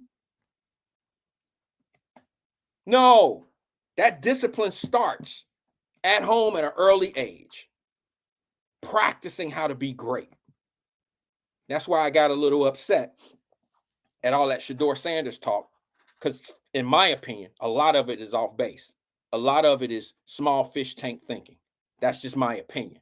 A lot of it totally discredit all the 22 brothers that made it in that first round who are now millionaires on April the 28th, 2025. Y'all don't talk about the Cam Ward kid who went number 1. You didn't even say anything about the fact that the kid that got brought in second, the overall second pick, was Travis Hunter. He won the Heisman Trophy, and Jacksonville traded their pick to move up and get that kid.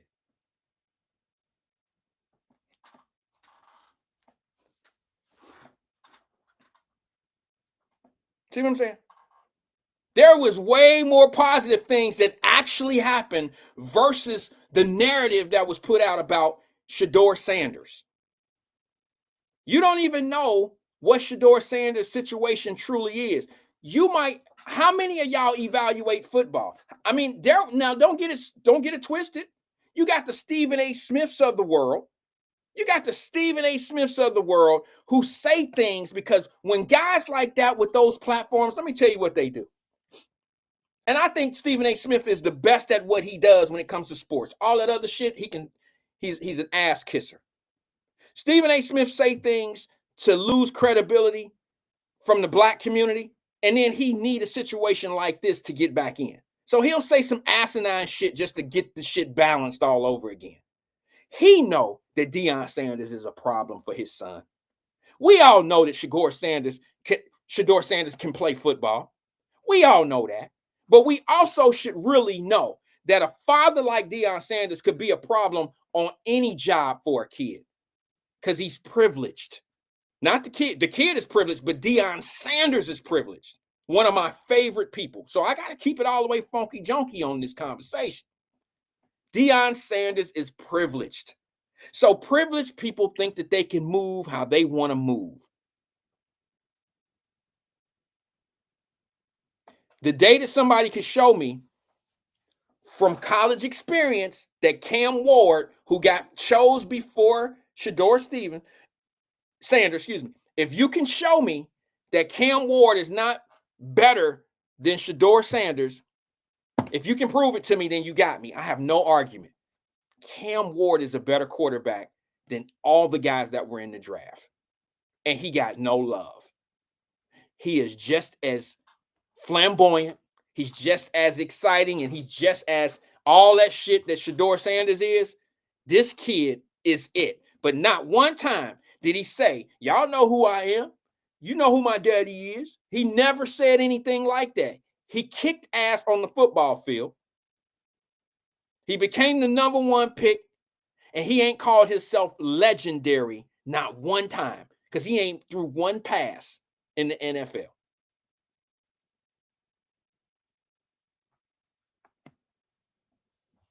And y'all talking about the NFL. The NFL is blackballing. So make it make sense. The team that didn't choose Deion when you thought he was going, or excuse me, Shedeur, when you thought he was going to get picked, is the same team that picked him in the 5th round.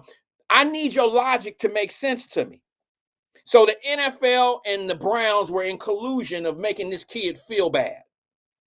And then you get little sprinkles and shit on the bullshit to try to make it taste nice. And you run into situations like, well, did you see how the white boys did him with the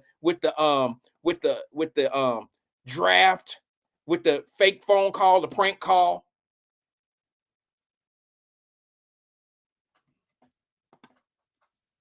As if that never happened to anybody else.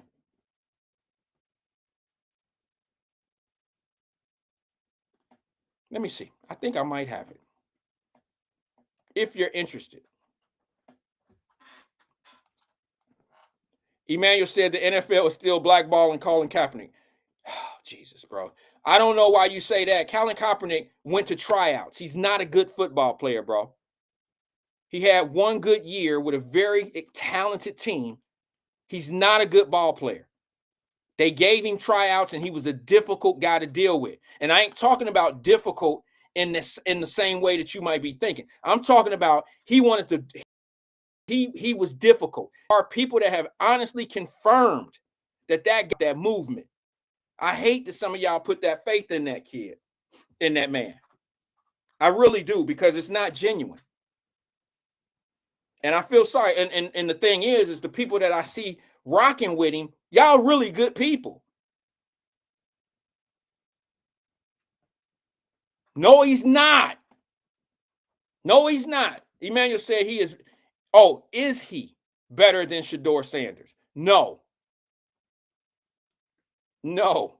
Shedeur Sanders put up higher numbers than Colin Kaepernick. Colin Kaepernick was a guy who just was able to get into it. He didn't do anything either in college. He was good enough to get an invite. See what I'm saying? But he didn't win anything in college. But if I had to choose a Colin Kaepernick or a Deion or Shedeur Sanders, it would definitely be Shedeur Sanders. Don't get me wrong, bruh. Don't get me wrong, Wyatt Live family. Shedeur Sanders was done wrong, but it wasn't for the reasons of what you think it is. It's for the reasons of you not just drafting Shedeur Sanders. You drafting his father. He comes with him. And those become problems. Do you understand? Deion Sanders is going to be very vocal if his dad, if his son is treated a certain way. Do you understand what I'm saying? If he's done a certain way in the game, if he's not treated, or if the Browns, let's just say it wasn't the Browns. Okay, let's put him on the Browns because the Browns took him. Did you see how the Browns called Shedeur Sanders to say, hey, you know, we're going to pick you up. Who got on the phone with the Browns? That's their worst nightmare. For Deion Sanders to talk to the coach after his son talked to the coach. Did you see any other parents in 6 rounds of football, 7 rounds of football? Did you see any other parents talk to the coach after the kid was on the phone and say, we're going to pick you on this pick? Thank you, coach. Appreciate it, coach. We can't wait to get you here. Thank you, coach. I can't. How many mamas and daddies got on the phone with the team? Show me one.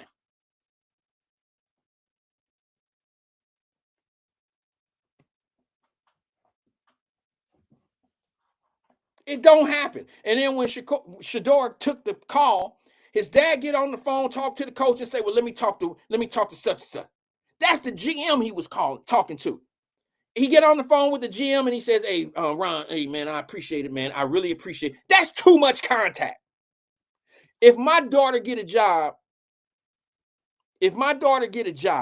at University of Cincinnati Hospital, I am not going to call the people that interviewed her and say, "Hey, I appreciate you interviewing my daughter. It's been a hard draft, and thank you for giving us this opportunity. I'm gonna stay out of the way." I ain't gonna do all that shit, and most parents don't. But you know what comes along with that? Emmanuel said, Colin's daddy didn't. Colin Kaepernick. No, he didn't. He don't have the same influence that Deion Sanders. That's my point, bro. My point is this. He got done the way he got done because teams didn't all need a quarterback. So let's stop saying the NFL. The NFL didn't need every team. There's 32 teams. Not all 32 teams needed a quarterback. There's a lot of teams. Who would have said that if the Bengals would have got Shedeur Sanders, who would have felt good about that? I tell you what, I don't hear nobody bitching about the Pittsburgh Steelers who need a quarterback, and they had an opportunity to get him in the first round. It says a lot that my man, what's his name? Damn, I got his face in my. It says a lot when Pittsburgh don't get you. And Art Rooney and them don't care nothing. The Rooneys, they don't care nothing about what them people doing, and they ain't part of that type of shit. If you can win, they gonna pick you up. They just didn't think he was talented enough. I promise you that's what it is. They just had Russell Wilson.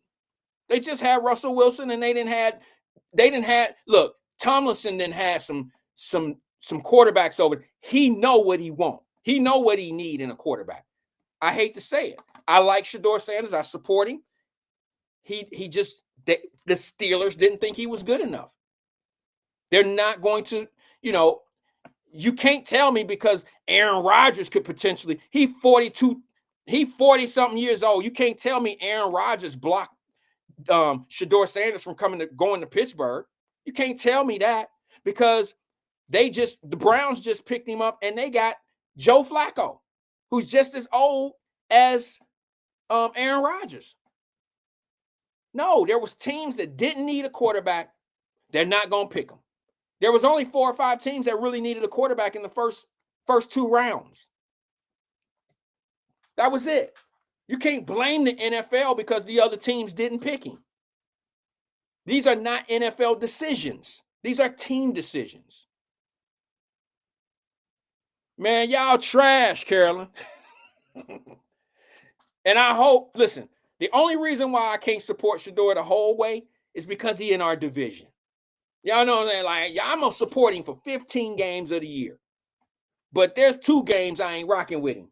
All right, 2 games I ain't gonna be able to stand his ass. And I'm gonna say I wish he would have went to Tampa Bay or something. I'll be honest with you. I really wish he would have went to Tampa Bay so I could root on him. But guess what? Tampa Bay got a $200 million quarterback down there. Are we really looking at the logistics of this problem, or are we just listening to the think tanks? Are we just going to listen to the people and say, oh, they did him wrong because he's black, all this? Or are we really paying attention to the logistics of where maybe this was a bad year for a quarterback to come out? Anybody ever figured that one out yet? No. And then we're going to put some sprinkles on it because they done did this prank call. And that's how they do us. Let me show you this from here. And then I got to get out of here. Here is last year. Last year, this dude got pranked. I didn't hear nobody talking about it. You know why? It wasn't on your algorithm. It's not in your algorithm. You're not gonna see nothing like this. So I got to bring the receipts. Shedeur Sanders is not the first guy, probably won't be the last guy to ever get pranked on draft day, and somebody calling him saying that he dated some team,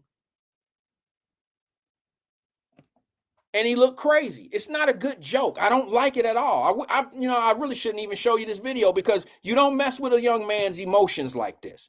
But just to prove a point, I'm going to show it.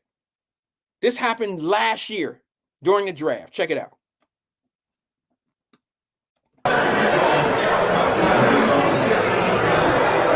What's up? To who? Oh. I appreciate you. I appreciate it. Who's this? Wow. It's a prank. It's a prank. Someone's pranked on me. That's bullshit. I don't know. That's who was it? Some dude said it was. Now I ask you, what was worse? What was worse? That young man being in an auditorium full of his fans and his friends and his family and schoolmates at Iowa in an auditorium, and the whole auditorium goes silent. Shiloh is at a mansion that his daddy owns. Not mad at that at all. I ain't got nothing to do with that. It's just he only had a few friends and family right there. This kid had a whole school, that, not the whole school, but you know what I'm saying, an auditorium full of kids that was wishing him well. They were having a party, and he gets pranked the same way Deion Sanders' son, Shedeur does. The same way. You probably never seen that video till I just showed it to you. And the people that's telling you how bad it was that what happened to Shedeur Sanders, they probably never seen that video either. And they'll probably never make that video part of their argument because they can't, because it happened to be a white boy that got treated the same way Shedeur got treated. So you got to take racism out of it. I think it was just, and here's the big part.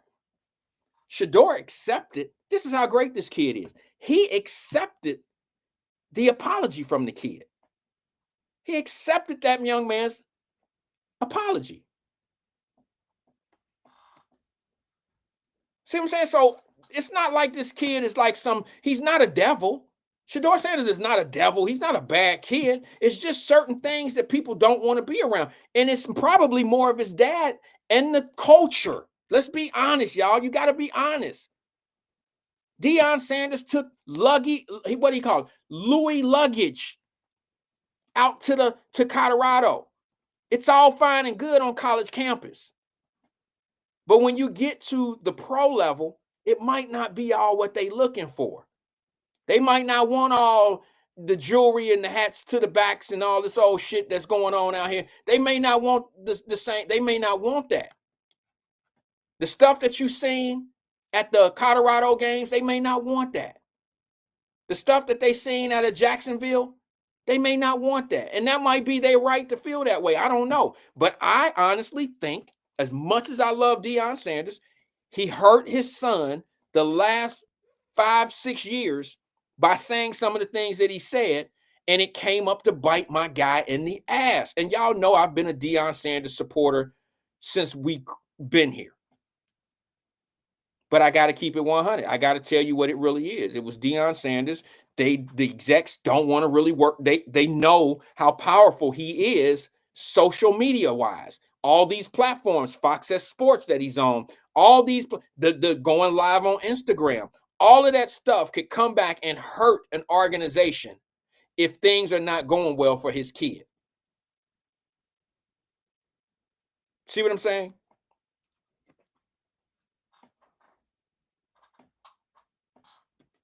So I think we got to keep it all the way 100 before we start assuming things are happening for a reason of color and all that old stuff. Now, granted, Archie Manning did the same thing 22 years ago. But the only thing Archie Manning had to do to get the word out was go on ESPN. That's the only way he can get the word, unless you wrote everybody, all the fans in the NFL, a letter. You had to write a letter and distribute it massively, which was stupid. Nobody would ever do that. But that was the only way to talk to a crowd and to put a big message out there, was go to ESPN. The only time he said that was the one time on ESPN the night of the draft. That was it. Deion Sanders been talking about, I ain't letting my son go to certain teams for 4 or 5 years now. You wrong, Prime. You're wrong. And that's probably, and I'm going to say this at the end before I go, that's probably the same reason why he's now stepping out of the way. I don't think his son Shiloh fired him. I think that's just an overstatement. I think that's just some sauce they trying to put on the bullshit. I think that what he did is say, well, I am in the way. I got to get out of the way. This is not what I do well. I got y'all here. Now let me put some people in place that can get you what you need. And that is, my son Shiloh didn't get drafted, but I'm going to get him in a camp, and I'm going to let Drew Rosenberg do it. I'm going to get him in a camp where I feel that he can make a squad. I'm going to put him with some people that can get him in because look, Shiloh, he'll probably make Tampa Bay. He's a decent player. He's not an average player. He's above average. He could make a roster, okay? I'm going to just be honest with you. I can't say the same thing about Shador. Not what he, look, do you keep Shador over Joe Flacco? Yes. Joe Flacco, 40 years old. Yeah, you do. You keep him on, but there's 3 others. You gotta outplay Deshaun Watson, who they just gave $200 million to.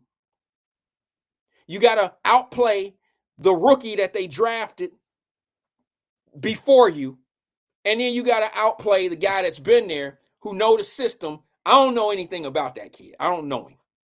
That's a tall task. I'm not suggesting that Shador can't do it,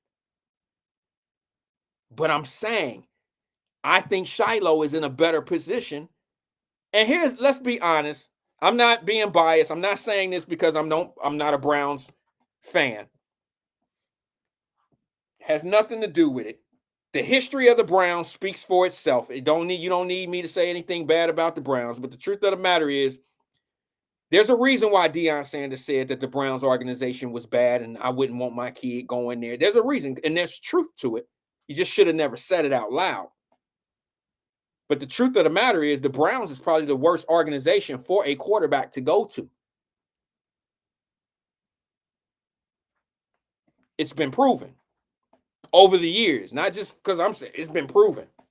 I think the Browns have had more quarterbacks on their roster than any NFL team. And at one point, they had more starting quarterbacks in one season than anybody ever in the league, which tells me something going on there. They're bad decision makers when it comes down to picking quarterbacks.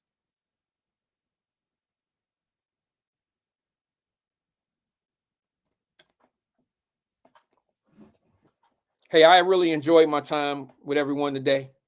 I didn't get a chance to talk about a lot of the things I wanted to talk about, but I tackled a couple. And I appreciate everybody for being here, man. Thanks. Peace and love. I'll see you guys tomorrow. Oh, I got to say something to you before we leave. I won't be here probably Wednesday. And the reason why I won't be here Wednesday is because I have to take my daughter to the airport. She has to go back to Nashville.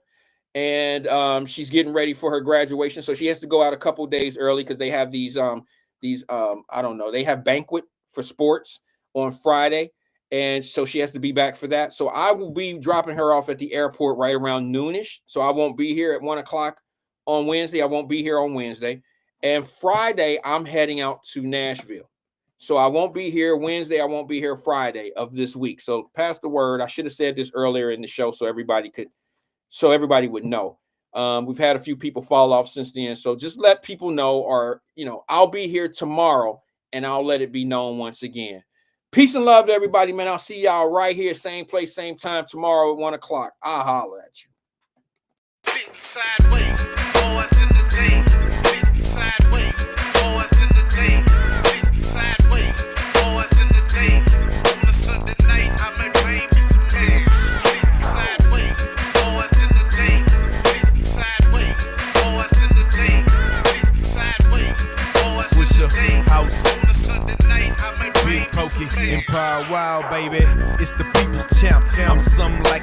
baller. The candy paint dripping off of the old school Impala. I'm with that big bank Hank, that Poppy Joe and box. Trunk bump like chicken pox, turn the bass up just a notch. You see them blades chopping, you see that trunk popping. Hoes that diss me in the club, the same hoes in the parking lot bopping. They see me in the Jag, acting bad with T. Ferris. Open mouth and showcase icing, you gon' see about 20 carats. I'm with the goo, you 15900 in the Tahoe 124s. I'm the truth, I got that glow. I'm out there Swisher House with Archie Lee and Kuda Bang, sitting sideways on Swain, the candy paint dripping off the frame. You see me acting bad, I'm showing out and pulling stunts. Say cheese and show my fronts, it's more carrots than buzz when it's lunch. It's power wow, baby, I got it made. I got a cup full of that oil and I'm paid, plus I'm sitting sideways. Boys in the days, sitting sideways.